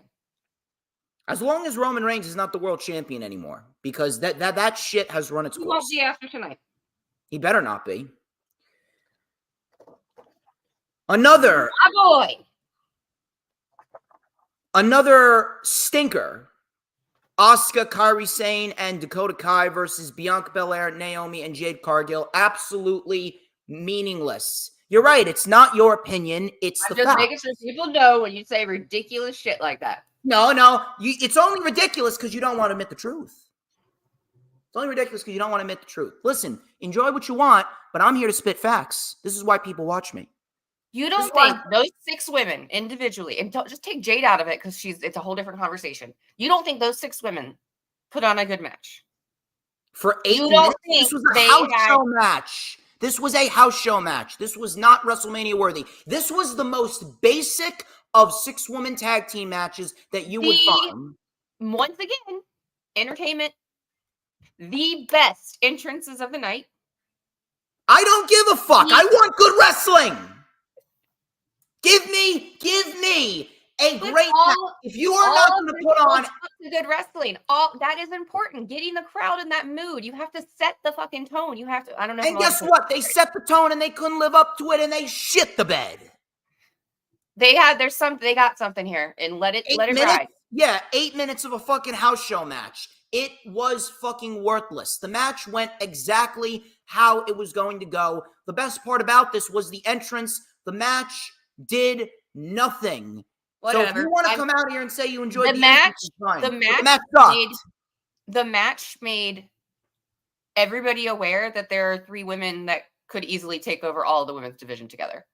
Okay, who cares? That doesn't mean it was a good match. It's still never mind. It was a great. Exactly. I You got enjoyed no it. right to say The that. match was better than Jimmy and Jay. No, it wasn't. No, it wasn't. It was on the same length. It was on they the did same. the super kick 8,000 times. Read the comment. Read the Yeah, comment. I love how you always display the comments that are pro you. Exactly, because that's all I got is comments that are pro DJ Storms. If you guys like positivity, you can always check out my stuff. If you guys want truth, you listen to me. If you like our truth, you listen to me. If you want to watch the greatest man that ever lived, you listen to me. We're not even gonna go there, man. You're right, because there's nowhere to go. This was a house show match. If you want me to tell you what happened, I mean, all you need to do is think of all of the Kabuki Warrior matches that you've seen in the last year. Think of all the Dakota Kai matches that you've seen. Think of what you saw from Jade in AEW. Think of basic Bianca, basic Naomi, and you get this match. This was a house show match and easily one of the most meaningless matches of the entire weekend. And if you want me to tell you which match was better, I'm going to go with the Stardom Showcase match from Ring of Honor, Supercard of Honor. That match I wouldn't have put on Supercard of Honor, but that match had more fluidity, and that match had a lot more excitement to it, and the crowd reaction was better versus what the crowd reacted to here at WrestleMania. The average people watching that match last night on WWE's biggest show of the year have not watched Stardom. I know, because they're a bunch of fucking idiots. It's WWE has to be it has to attract multiple types of people. That's period. That's what it is. It's the business. I don't want them to attract idiots, and that's what they're doing. I don't want them to attract idiots. Have you not been a lifelong wrestling fan? Yes, I have. And guess what? I've seen a lot of wrestling fans that are fucking morons. If you ain't on my level, which nobody is, but if you ain't on my level, I mean, everywhere. But that doesn't mean all of the internet, that all the wrestling fans are idiots. It doesn't. Yes, 99% of them are. 99% of them are. There's a reason why I don't have any respect for anybody, because everyone's a fucking idiot. I know you didn't call me an idiot. Unless I say your name, then I'm not talking about you. But in general, those that are not directly associated with me, they're all fucking idiots. All right. I'm just saying you're getting dangerously close to getting body slammed the next time I see you. I mean, good luck. You'll have to catch me first. Anyway, yes, I still think the match was good. Because it showcased what's possible for Bianca. Oh, and you said basic Naomi and basic Belair, by the way. There's no freaking thing. There's no such thing. Yeah, there is. It's called Naomi, moves that anyone can do. It was a basic match, 8 minutes. Crowd did not give a shit unless Jay tagged in, and Jay did all but 5 moves. Jay did all but 5 moves. The match sucked. That's a fact. How you doing, Raging Girl Gamer? I love that name, Raging Girl Gamer. So after 3 stinkers and a shitty outcome to the ladder match, I'm thinking to myself, what the fuck are they doing here? What the fuck are they doing? This show's been a disappointment. So we get Gunther and Sami Zayn for the Intercontinental title, and then finally, I'm thinking to myself, something of substance. They're actually going to give us something that's worthy of the term WrestleMania, because following Becky and Rhea, nothing has been worthy of the term WrestleMania. Sami and Gunther. Mommy's always on top. Well, yes, but they also gave Becky and Rhea actual time to showcase what they can do. And then the outcome of the ladder match. Ladder match was terrible. Then we got Sami and Gunther. This was easily the best match on the show. Yeah. Easily the best match on the show. And if anything, I would have loved to have seen it go another 5 more minutes. I would have loved to have seen it go another 5 more minutes, but you got to give 45 fucking minutes to The Rock, Roman, Cody, and Rollins as if they're not getting enough fucking time on night 2. This was a great match. This was an excellent match. We finally agree. Yeah, you know what entertains me? Good pro wrestling. This was good pro wrestling. If it's shit pro wrestling, I'm going to shit on it. See, there's a difference. There's a difference between how you look at pro wrestling and I look at pro wrestling. You look at pro wrestling specifically as a fan with your own personal biases. I look at pro wrestling as an individual that wants to speak the truth and talk to people about what is best for the overall industry. That is why I am in the position that I'm in. Okay. And listen, what you do is fine. What you do is fine. You like to have fun. What you do is fine. You want to have fun? You can go have fun. But I'll have fun when something is good. Yeah, because I don't know anything about this business. I mean, if you're going to try and tell me that the women's trios match was worthy of being on WrestleMania, then clearly, I don't know. Maybe we'll have to have a little talk. Established that it's a 2-night WrestleMania and that there are opportunities for everyone. And yes, certain people need to be showcased. No, you put the best of the best on the show. If you are not the best, then you shouldn't be on the show. But you yourself admitted this isn't a participation trophy contest. But there aren't. What other women are you? You can't just have Rhea and Becky. That can't just be it. Yeah, you have Rhea and Becky and Io and Bailey, 2 women's matches. There you go. One on each night. No, F that, man. Like, no, 1 night WrestleMania, 2 women's matches. You cannot build up a female star. You're going to get Rage Billy in a second. You cannot build up a female star if you do not give them the camera time. Period. Yes, so that's why you get the camera time on Raw and SmackDown. And if you're ready to be on WrestleMania, you be on WrestleMania. They've been building these 3 ladies up as a unit, and they're going to be awesome. So okay, do it on Raw and SmackDown. Do it on Raw and SmackDown. WrestleMania should be 1 night. So Sammy and Gunther was an amazing match. Yes. I did not expect it. It was not match of the year worthy, which was kind of disappointing. But the match itself, very, very good stuff. We had Gunther pretty much he was in control of Sami Zayn. He was ragdolling Sammy all over the ring and the ringside area. Sammy and Gunther had some dueling chants going for each other. Sammy with a big lariat and a half and half suplex. Gunther with another lariat. Sammy kicked out. We had a wrist lock into a tornado DDT. Sleeper by Gunther. Sammy was able to get out of it. Gunther with the sleeper again. Sammy with an exploder suplex into the corner. Drop kick by Gunther. Power bomb. Sammy kicked out. Gunther was caught with a haluva kick. 1, 2, and Sammy kicked out. We had Gunther then. He was just getting extremely, extremely cocky. We had 2 deadlift power bombs. Sammy kicked out. Gunther was then eyeing Sammy's wife. And Gunther was powerbombing Sammy and delivering lariats and splashes to him. And Sammy's wife, she was trying to cheer him on. And Gunther was laughing at Sammy's wife. I love me some later. Love that shit. Reminds me of myself. Reminds me of the cold-hearted devil that I am.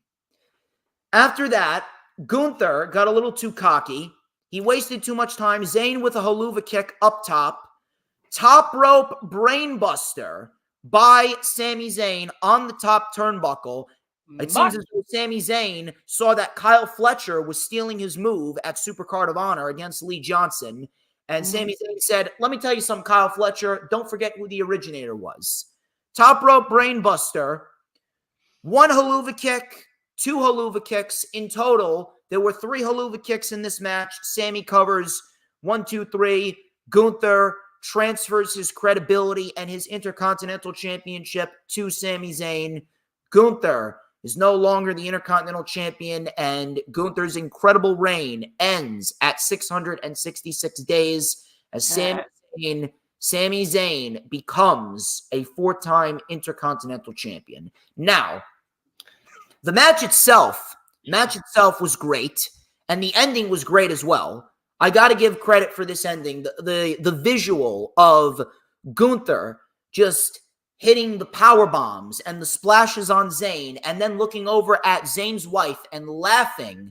I mean, I was thinking to myself, my God, Gunther is an absolute fucking beast at what he does. And then Sami, the fact that Sami Zayn capitalized on the opening, Gunther's cockiness of being a 660-plus day champion, Gunther's cockiness of being the longest reigning Intercontinental Champion ever, ended up costing him. It was such a simple and easy story in the ring to follow, and that's why I always say simplistic storylines are the best. None of this complex bullshit. Make shit simple. It was a simple storyline that was easy to follow.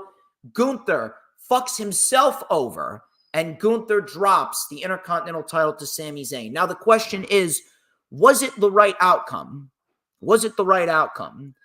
Now, some people are saying that Kevin Owens could potentially win the United States title tonight, and we could have Sami and Kevin as dual singles champions. I don't know about that. That actually gets me a little annoyed. That gets me a little annoyed because Sami and Kevin, they've already had their time in the sun. If anything, I'm going to be quite honest with you, Chad Gable should have been in this position. This match should have been Chad Gable versus Gunther. And the reason why they chose Sami is because of the simple fact that, hey, you can't leave Sami off of WrestleMania. Sami wasn't initially supposed to fight Gunther. He was supposed to fight Drew McIntyre, and Punk was going to fight Rollins. But then Punk got injured. Rock came in, and The Rock just completely fucked everything up. And The Rock made the WrestleMania build that much worse. And shit just completely went south. But I don't like the fact that Chad Gable's moment got shafted because of CM Punk's injury.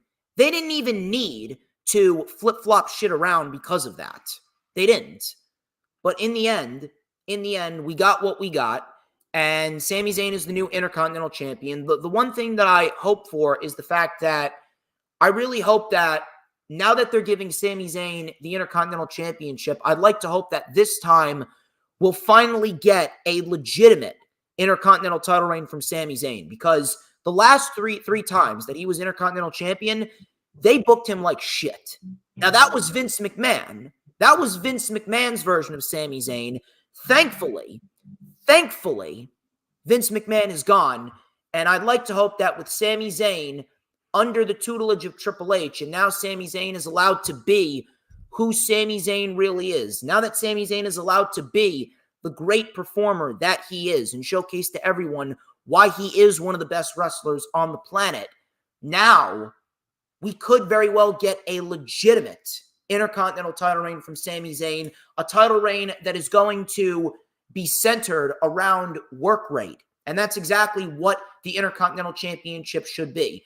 What AEW is doing with Adam Copeland and how Adam Copeland is out there, he's going to be having some great matches against all the top-tier mid-card talent in AEW. Guys like Malachi Black, guys like Mark Briscoe, guys like Penta, guys like Matt Cardona. If we're going to see that shit, on Copeland's side of the fence, then we could very well see this shit from Sami on Sami's side of the fence. And there's plenty of talent in there for Sami Zayn to fight.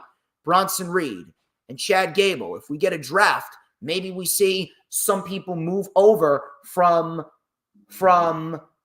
SmackDown over to Raw. Maybe we see Sami and Lashley. We could get a proper Sami and Lashley feud. Maybe Sami and AJ Styles. Maybe we see Sami Zayn versus whoever. Sami Zayn versus a Seth Rollins. Maybe we get Seth Rollins versus Sami Zayn at some point. Sami Zayn versus a Braun Breaker if they want to bring Braun Breaker over from SmackDown and they want to put him on the Monday Night Raw brand. There's a lot of different individuals that we could see against Sami Zayn, but I can't help but feel like this should have been Chad Gable's moment. Not to say that I hate Sami, and Sami Zayn's going to do that title well. He is. But Gunther's title reign, that credibility realistically should have been transferred to someone new, like a Chad Gable. 2 reasons I'm okay with this result yesterday is I love Sami Zayn. Like, he's one of my all-time faves. Best entrance. Once again, no, I love his song. The song gets me. But awesome dude. Watched him back in El Generico Kevin Steen days. So anyway, the only reason I'm okay, it should have been Chad. It shouldn't have been even Chad this time, I don't think. I think Gunther needed to keep going. I don't think he should have dropped it yet. I do like, the other reason I said it was okay, though, is because I didn't realize, did you say it was 666 days? Yes. That's hilarious. So I'm okay with that. You know what that's really from, right? That's the universal sign for Nero. It's not what you think. That's the universal sign for Nero. Okay. No, I learned that shit in school.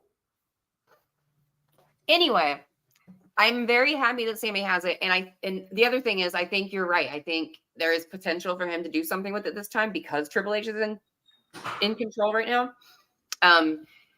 He didn't get great runs before. So let's see if he can.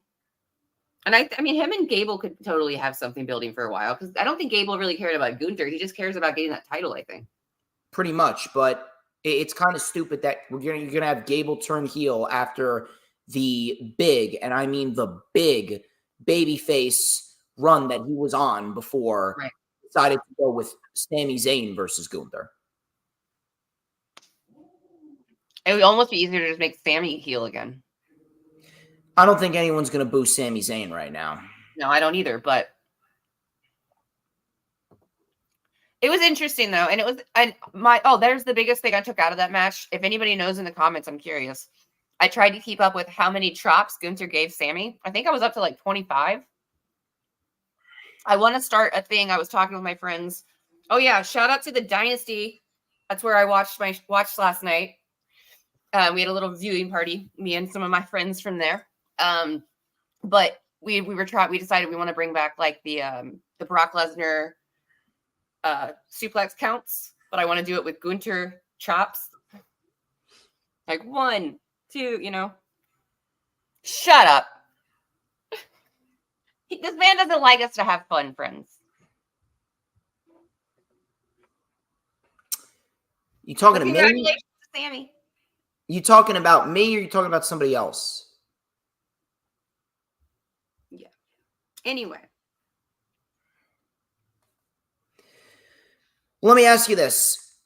Where could Sami Zayn go from here? Like, who is in line to beat Sami now? Are they just going to give it right to Gable?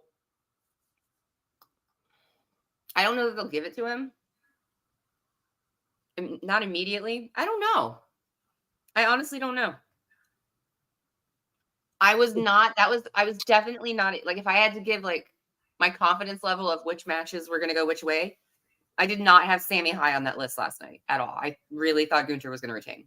I honestly thought Chad Gable was going to interfere and cause Sami to lose. Yeah, I had a feeling that it was going to be Sami losing, and then Gable was going to get the match at Backlash. Right. But I don't know. Regardless, congratulations to Sami. I wouldn't have gone with Sami, but in the end, I think Sami's going to do that title very well. I don't think anyone should be denying that. Sami's going to do that title well. And Gunther, he's off to bigger and better things. He's going to be the World Heavyweight Champion by the end of Bash in Berlin. Main event, The Rock and Roman Reigns versus Seth Rollins and Cody Rhodes. And they're hyping this up as the biggest tag team match in WrestleMania history, which it wasn't. It wasn't. I would really appreciate if people in WWE stop putting ceilings on things that they're never going to reach. You're not going to have a 50-year-old Rock, a part-time Roman Reigns, Cody Rhodes, who's been booked like shit for the last year, and then Seth Rollins, who dresses up in his wife's clothing, or as Roman Reigns called him, a cross-dresser. You're not going to have these four guys outdo what the Usos, Kevin Owens, and Sami Zayn did last year. You're not. You want the biggest matchup in tag team WrestleMania history? go watch last year's Night 1 main event. Absolutely. That was the biggest tag team match in WrestleMania history. This match had the star power, but in order for it to be the biggest tag team match in WrestleMania history, it has to deliver in the ring. And when it comes to in-ring delivery, I'm sorry, but you're not going to get yourself a damn near 5-star classic with this shit. You're not. Now then, was it a bad match? No. No, it was not a bad match. However, if you're going to try and tell me that it going 45 minutes is justified, I mean, you're out of your fucking mind. You are out of your goddamn mind. You could have shaved off 20 minutes of this match, and we would have been out of there by 11 o'clock. There's no reason why this show should have gone to 11:20. You elected to move the show back to 7 p.m. Great. That's fine. But if you want to move the show back to 7 p.m., you better fucking reduce, and I mean greatly reduce, the amount of bullshit that's going to extend the show all the way until 11:30. We got 20 minutes of a fucking entrance. So in reality, if you really want to combine all that shit, the entrances plus the match went over 60 plus minutes. I'm sorry, but that is ridiculous. Unless you're going to give us a Bryan Danielson MJF classic from Revolution, absolutely zero fucking reason for this shit to go past the half-hour mark. No reason whatsoever. So instead, for the first 5 minutes, we just had a couple of people standing around doing nothing. Just standing around, raising their eyebrows, and trying to exchange intimidating looks. I'm sorry, but when I come to WrestleMania, I prefer to actually watch pro wrestling. So again, this is what I can't stand about WWE. Too much quote-unquote entertainment that's not even entertaining. Not enough wrestling. Less promos, more fighting. Less cinema, more wrestling. It's not that hard. It is not that hard. If you're telling me that WWE would not benefit from moving away from this soap opera drama bullshit, you are clearly out of your goddamn mind. Seriously. That's me. Oh yeah, I know. It's quite obvious. You make it very obvious. Rock came in with a clothesline. Very basic shit. So the first 20 minutes is basic shit that I could do on a trampoline. Literally, I could drive to Portland, Oregon. I could pick up Hooligrim, and me and Hooligrim could go to the trampoline park and reenact the first 20 minutes of this match, and we would reenact it down to the very last move. I will put the first $50 towards that right now. Okay. There's a trampoline park across the street from my apartment. Perfect.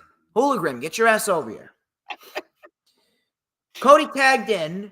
Cody with some stomps and punches in the corner. Crowd dead as dead could be. So the brawl spilled into the crowd. I'm just wondering why they didn't make it Bloodline Rules last night. Instead, we got to wait for tonight for Bloodline Rules. They basically did. Yeah. We got 2 nights worth of Bloodline Rules of the main event. Thanks to The Rock. One of the best parts about this match, and I'm not sure if this was one of the best parts of the match because of how boring the match was at first, or just because of how good The Rock is. But The Rock went to the ref and he goes, "If you count, you're fired. I don't fuck around." Yeah. Again, I'm not sure whether that was so great because the match was so boring at first, or because of the fact that The Rock is just great. I don't know. So the fight spilled into the crowd. Roman and Cody, standard brawl on the stage. Cody suplexed Roman on the stage. Rock threw a trash can at Rollins. The brawl spilled back to ringside. Really nothing crazy or over the top. Rollins then with a neck breaker. Rock punched Seth Rollins in the nuts and nearly tore his ACL while doing it. The Rock then slapped, or he was slapped by Cody. Rock was slapped by Cody. Wow. Pretty. He had Rollins in the sharpshooter. Tagged to Roman, tagged to Cody. Now the match is starting to pick up. Roman Reigns caught a disaster kick. Cody Rhodes then covered Roman for a 2 count. Reigns was bleeding from his nose. Cody with a little bit of a discombobulated Cody cutter. Rollins with a frog splash. Crowd was now singing Rollins' song. Powerbomb to Rollins. Tag to Cody. Super kicks to Roman. Stomp and a crossroads. Rock pulled the referee out of the ring. Now, things started to pick up even more. Rock took out Rollins with a low blow, and then Roman Reigns hit a spear on Cody. Cody kicked out. Rock said, "God damn it," and you saw him mouth it. Yeah. Cody Rhodes was then locked in a guillotine. Rock held Cody's feet. Rollins then with a reverse stomp on Roman. Rock tagged in. Rock took his weight belt that said Mama Rhodes on it. Cody then got the weight belt, but The Rock with a punch to knock the weight belt right out of Cody's hand. We had a bionic elbow on The Rock. Spine buster on Cody. Rock went for the people's elbow. Cody with a Cody cutter. Rock took it. Rock then was out of the equation momentarily. Superman punch by Roman. Roman went for the spear. Cody was pushed out of the way by Rollins, and Roman accidentally speared his cousin. Keep in mind that is going to play into an effect tonight. Afterwards, Rollins and Cody with double pedigrees. This is where I actually thought they were going to win. 1, 2, Rock and Roman kicked out. Rollins then dove off the top rope onto Roman. Rollins and Cody worked together, and Cody Rhodes hit a rock bottom to The Rock through the announce table, which looked very nice, and I give my props to The Rock there. We had a spear to Seth Rollins by Roman Reigns, sending Rollins through the barricade. Back in the ring, both men traded blows. Cody with 2 crossroads. Rock then whipped Cody with his weight belt. Spear connects. Tag to The Rock. Rock bottom, people's elbow. Rock covered, 1, 2, 3. And it is Bloodline rules tonight when Cody fights Roman Reigns for the undisputed Universal Championship. Was it a bad match? No. The match was a fine tag team match, but again, absolutely zero reason why this needed to go 45 fucking minutes. Now, I will give my props to The Rock. The Rock went in there and he took a lot of bumps. He worked a good match. He did not look winded. He didn't blow up that bad, no. He did not look like he was going to pass out. The Rock did very well in terms of this tag team match, and The Rock ended up putting on a very good performance, probably his best in-ring performance since the matchup with John Cena at WrestleMania 28. That was the last time that The Rock genuinely felt like he was really, really going full throttle in the ring, and he wasn't missing a step. So that was very, very nice. Now, the downside to this whole thing, minus... He looks fantastic, too. I'm just saying. Yes. I mean, that's what happens when you take steroids. But in the end, hey, listen, I don't need steroids to look good. I was just saying because he looked like there were moments that I could be watching the match, and I'm like, oh, I could easily think I was watching an older Rock match. That's all. From afar, he looks good, especially for his age. The whole downside to it was the fact that, again, WWE put a ceiling on this, making it the biggest tag team match that it was ever going to be in WrestleMania history, when we all know it wasn't going to be. That's number one. Number two, Seth Rollins and Cody Rhodes have looked like fucking bitches to The Rock going into this match. That's number two.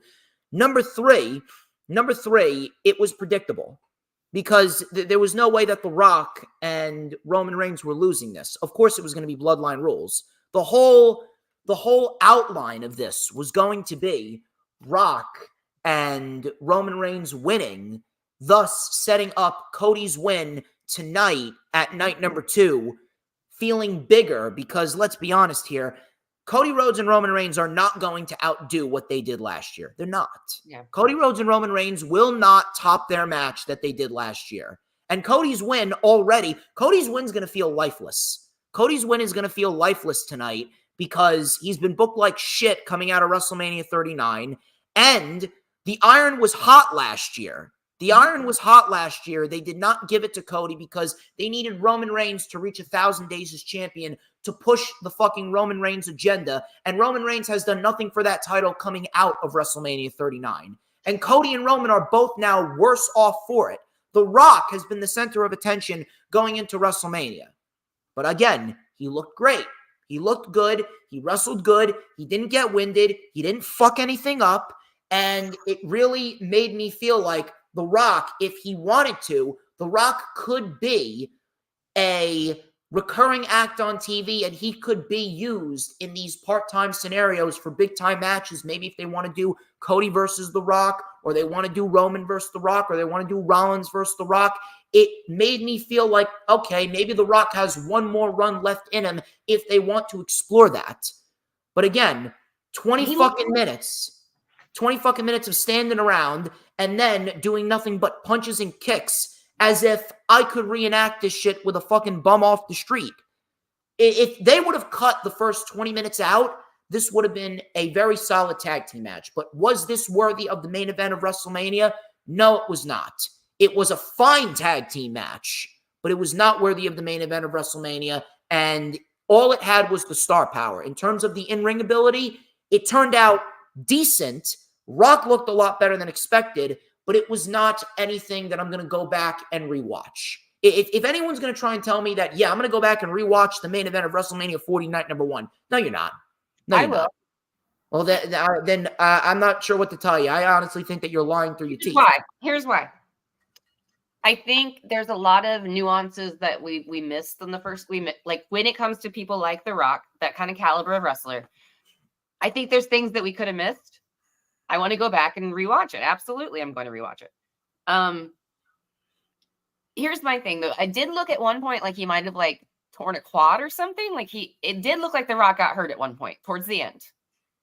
And then the other thing is, what do you say about the fact that the supposed leader, the tribal chief, bowed down to The Rock and let him pin for the win? Like he let The Rock take the win. He didn't have to tag him in there last minute. Roman could have easily took that win. I'm well aware of that. I like the possibilities of where that's headed. I mean, let's be honest here. We all know where it's headed. And I'm wondering if there are any other Roman. Hmm? The Rock's going to fuck over Roman. Oh, absolutely. Yeah. That was the whole thing. That's realistically the only thing that could make this heel turn by The Rock make sense. Because again, The Rock's heel turn didn't even make sense to begin with. The Rock turned heel because Cody Rhodes was insulting his bloodline. Meanwhile, where was Dwayne for the last 10 fucking years when Roman Reigns was feuding with legitimately everybody else under the sun, and everyone else insulted Roman Reigns of being a nepotism baby, a nepotism hire in every other feud that he was in. But yet The Rock, he was off doing fuck all. Where was Rock then? Didn't really make too much sense. What makes Cody so special?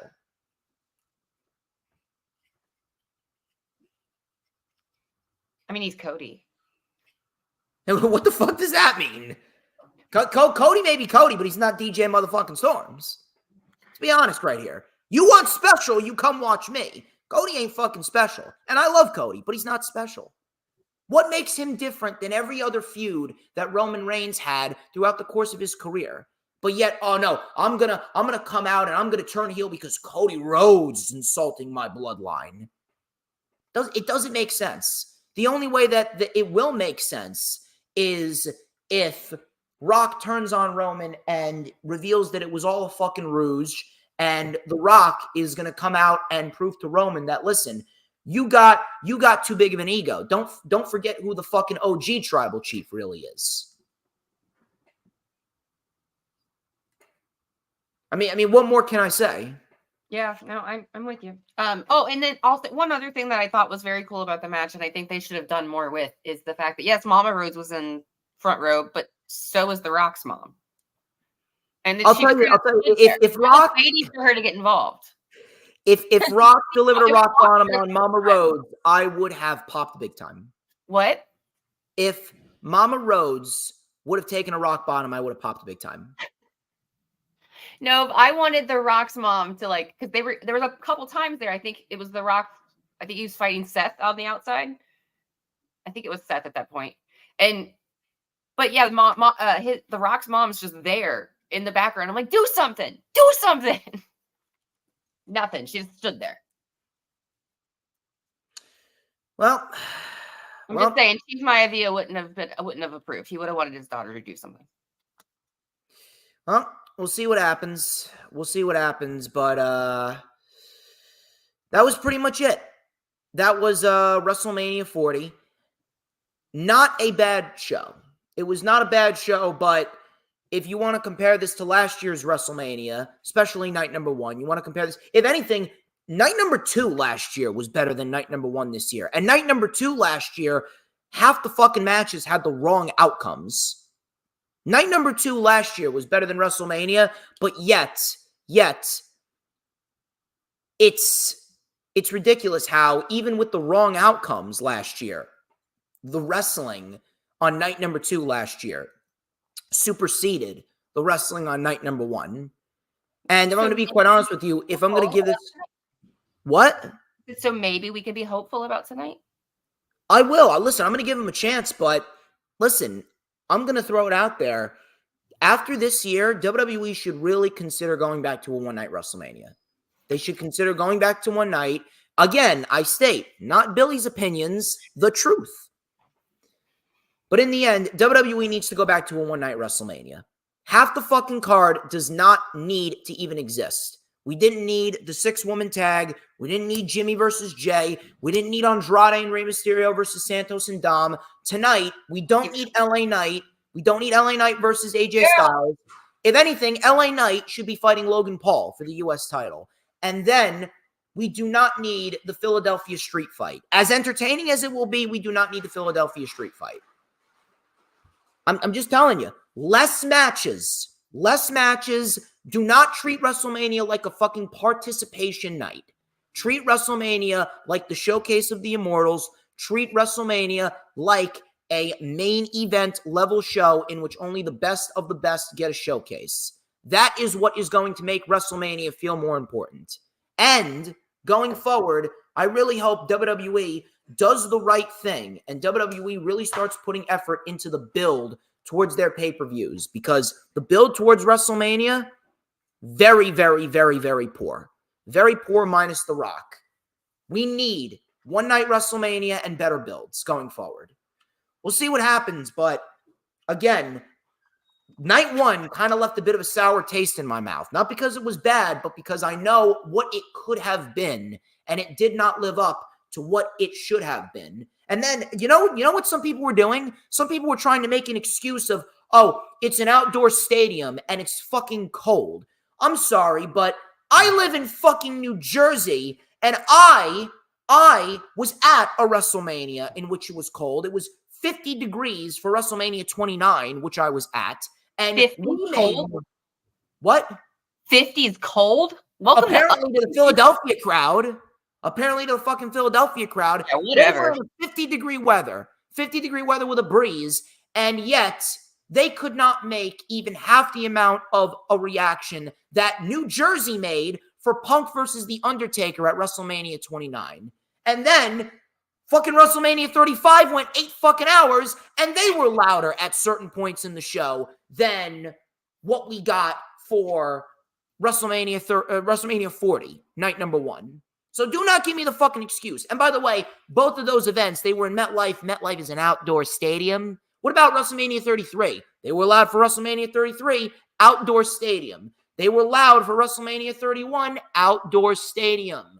Do not give me the outdoor stadium excuse and the weather excuse. Nah. WrestleMania did not have a good crowd reaction simply because of the fact that the build towards the show, specifically for the undercard, was terrible. They do not know how to build their young stars, and they do not know how to produce some of their matches. I'd like to hope that tonight's going to be better, but I don't know. I don't have a good feeling going into WrestleMania 40 night number 2.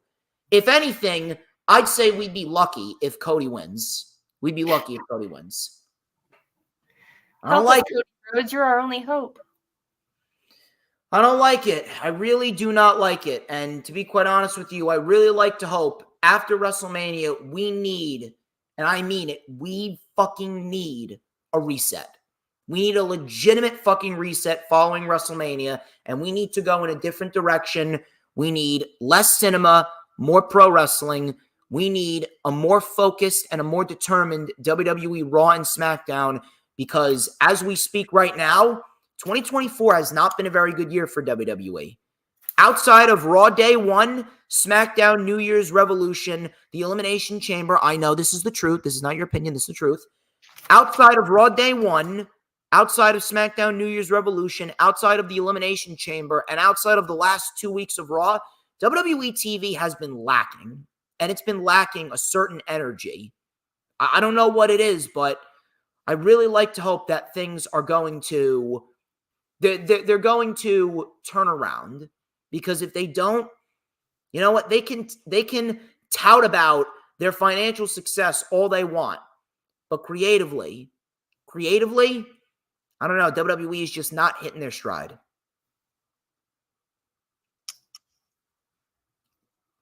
That's your opinion. No, it's the truth. If you'd like to add, you can add, but again, this is why I'm here. No, it's really, we are never going to see eye to eye on the fact that I think there needs to be an entertainment aspect to wrestling as well. And it's funny because sometimes you do hint that you notice, like, oh, that was really good, but you still say, oh, we don't need that. It doesn't matter. It's a pointless conversation. I just really have hope that tonight's going to be good. I'm a little. So let me ask you this: you're telling me that Sammy versus Gunther is not entertaining? You're telling me that? And there was acting in that. There was a lot of storytelling in the middle of that. Yeah, but at its core, what was it? No. There is a but. At its core, what was Sammy and Gunther? What was it? If it wasn't for the storytelling and the acting aspect, No. What was it? What was it? A match? What? A wrestling match? Exactly. But not just any wrestling match. A professional wrestling match. Exactly. Which means... There you go.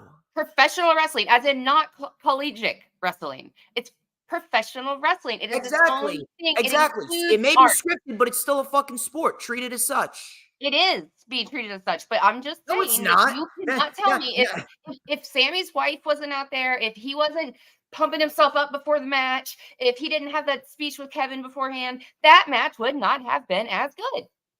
But you have to remember something. You're forgetting one important thing. Those things were minuscule details, but the majority of it, I'm talking about the meat and potatoes of it. Every single like move that a person makes in a match, is that not a minuscule detail? It's that's all part of the wrestling match. That's all part of the wrestling match. And you need the art as well. The art is the wrestling match. Everything that you saw prior and after with Sammy's wife, that was a minuscule detail. But I'm talking about the greater portion of what you see. I'm talking about at least 75 to 80% of what we saw. If we want to roll everything up, we want to roll up Sammy's wife, we want to roll up the preliminary shit with Kevin Owens, we want to roll up the wrestling match in itself. The majority of everything, the majority of this meal that we were gifted on a silver platter, the majority of it was the wrestling match. So if you want to have little nuances, fine, but the majority needs to be centered around professional wrestling. And whether you want to admit it or not, the majority of what WWE does is not centered around that, and that is a fucking problem. You want to have the little nuances, you want to have the little shit here and there, fine. But tell your stories in the ring. Tell your stories in the ring and focus on pro wrestling first and foremost. DJ never tells us how he really feels. Are you fucking kidding me? Best comment of the night. You're lucky you're in Portland, Hooligan. You're lucky. You better be paying double for my t-shirt when you get the funds now. Yeah, heaven forbid this guy I never knew. Heaven forbid you Storms give anybody anything for free ever. So I'm trying to, hey, let me tell you something. You want good shit, you pay for it. That's why I'm monetized now. Y'all better be sending a fucking super chat for this shit because I'm going to lose my voice again tomorrow when I fly solo here. When did the pre-show start? Pre-show starts at 7. Let's be honest here. Who gives a fuck about the pre-show? Starts at 7. I thought the show started at 7. I'm sorry. Yeah, pre-show starts at 5. Main show starts at 7. Who gives a fuck about the pre-show? There's no matches on the pre-show. Why would you come here for information about wrestling? That's not what we're talking about. There you go. 55 minutes. As if I'm going to watch the fucking pre-show. Who gives a fuck about the pre-show? They put nothing on the pre-show. I'll be watching the pre-show. Fucking I need all the tips I can get for backstage interviewing. Fucking unbelievable. Yeah, you want your chips in order to become the most charismatic motherfucker on the planet. You watch me. Okay. And let me tell you something. You need that. Aren't you playing solo today? Excuse me? Yeah, I'm just here to like say hi every once in a while. Your comments say, "Aren't you flying solo today?" Yeah. Is that and you guys, you know me. This is impressive that when he can just shut me off, but it's cool. Impressive when I can just shut you off, as if I didn't give you the opportunity to speak. You gave me the opportunity to speak. I gave you the opportunity to talk about a match first, multiple matches first. I know. You've had a lot of growth over our last 3 sessions, sir. Therapy with your friend Billy. This ain't no fucking therapy. This shit right here is fucking Mount Everest erupting. If Mount Everest even is a volcano, I don't think it is. Is it? I don't know. I need a nap before night 2. Let's get this going. I need to learn these fucking you know what I need to learn? I need to learn all the fucking dormant volcanoes.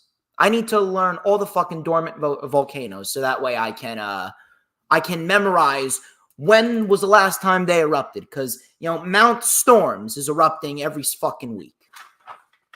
Anyway, ladies and gentlemen, the storm is coming, like what? Jade, because the storm is coming because of Jade Cargill. Let me tell you something. Jade Cargill ain't got nothing on me. You want Except, a superstar? Money, looks, abs. And let me tell you something. You want a super? Hey, listen. Talent. No, yeah, you're right. I do have talent. Yes, you're correct. Something that Jade lacks. You missed my point. Anyway, ladies and gentlemen, looks like that wraps up this edition of The Rewind. I would like to thank each and every single one of you who took the time out of your afternoons to hang around to talk wrestling.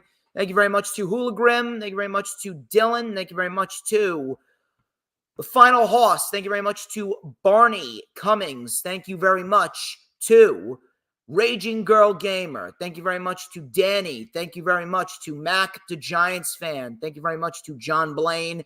You guys are fantastic. Solid amount of people watching. Solid 25 people. And I got me another ranting session to do tomorrow, depending on how bad the show is tonight. But I'd like to hold out some hope. Ladies and gentlemen, you already know what to do. Like, comment, and subscribe. Check out all the links in the description. Please go and set your notifications for the stream tomorrow. Billy, thank you very much for taking the time out of your day. I know that you've been tired, but I'm sure that you were itching to get on camera with me to discuss some pro wrestling. Of course. Tell everyone where they can find you on social media. All right, guys, first off, Matriarchs of the Mat. Go find us on YouTube. Like, subscribe, do all that stuff. I hate saying all that cliche stuff. I gotta learn this stuff, DJ Storms. I don't like it, but I'm just me, man. I don't like begging people for likes. That's weird. Anyway, Matriarchs of the Mat on YouTube. Look us up. Billie Ann Wolf on pretty much everything else. And we've got some content coming. We had a really cool interview with the WWF's first ever female referee, Rita Marie. That's going to be amazing once we finally get it out there. So yeah, check me out. And then April 27th, I'll be at the Dynasty at the Dome in Waterville, New York for Brace for Impact. It's going to be an awesome show, so see me there too. I'm going to have to get Kristen on the show next. Absolutely. Shout out to Kristen, by the way, my tag team partner at Matriarchs of the Mat, Miss DeVille. She is currently in Philly for night 2 of Mania, so she will be getting us some content from that as well. I'm sure that she will absolutely love my character over here. I think you might have met your match with Kristen. I don't know. I don't think that I'm can be beaten. with our dynamic, I am very much the face, and she is very much the heel. We'll see what happens, but until then, she's Billie Ann Wolf, our friend Billie. I am DJ Storms. This has been The Rewind, and I will catch you all tweeting live for WrestleMania night number 2. But before we get out of here, very important question that must be answered, and all must answer. Think very, very carefully and answer very, very wisely. Who runs the IWC? DJ fucking Storms? You damn fucking right, baby. But not just DJ fucking Storms, DJ motherfucking Storms. And don't you ever, ever forget it. Retribution! Oh yeah, we want retribution! Oh yeah, we want retribution! Oh yeah, we want retribution!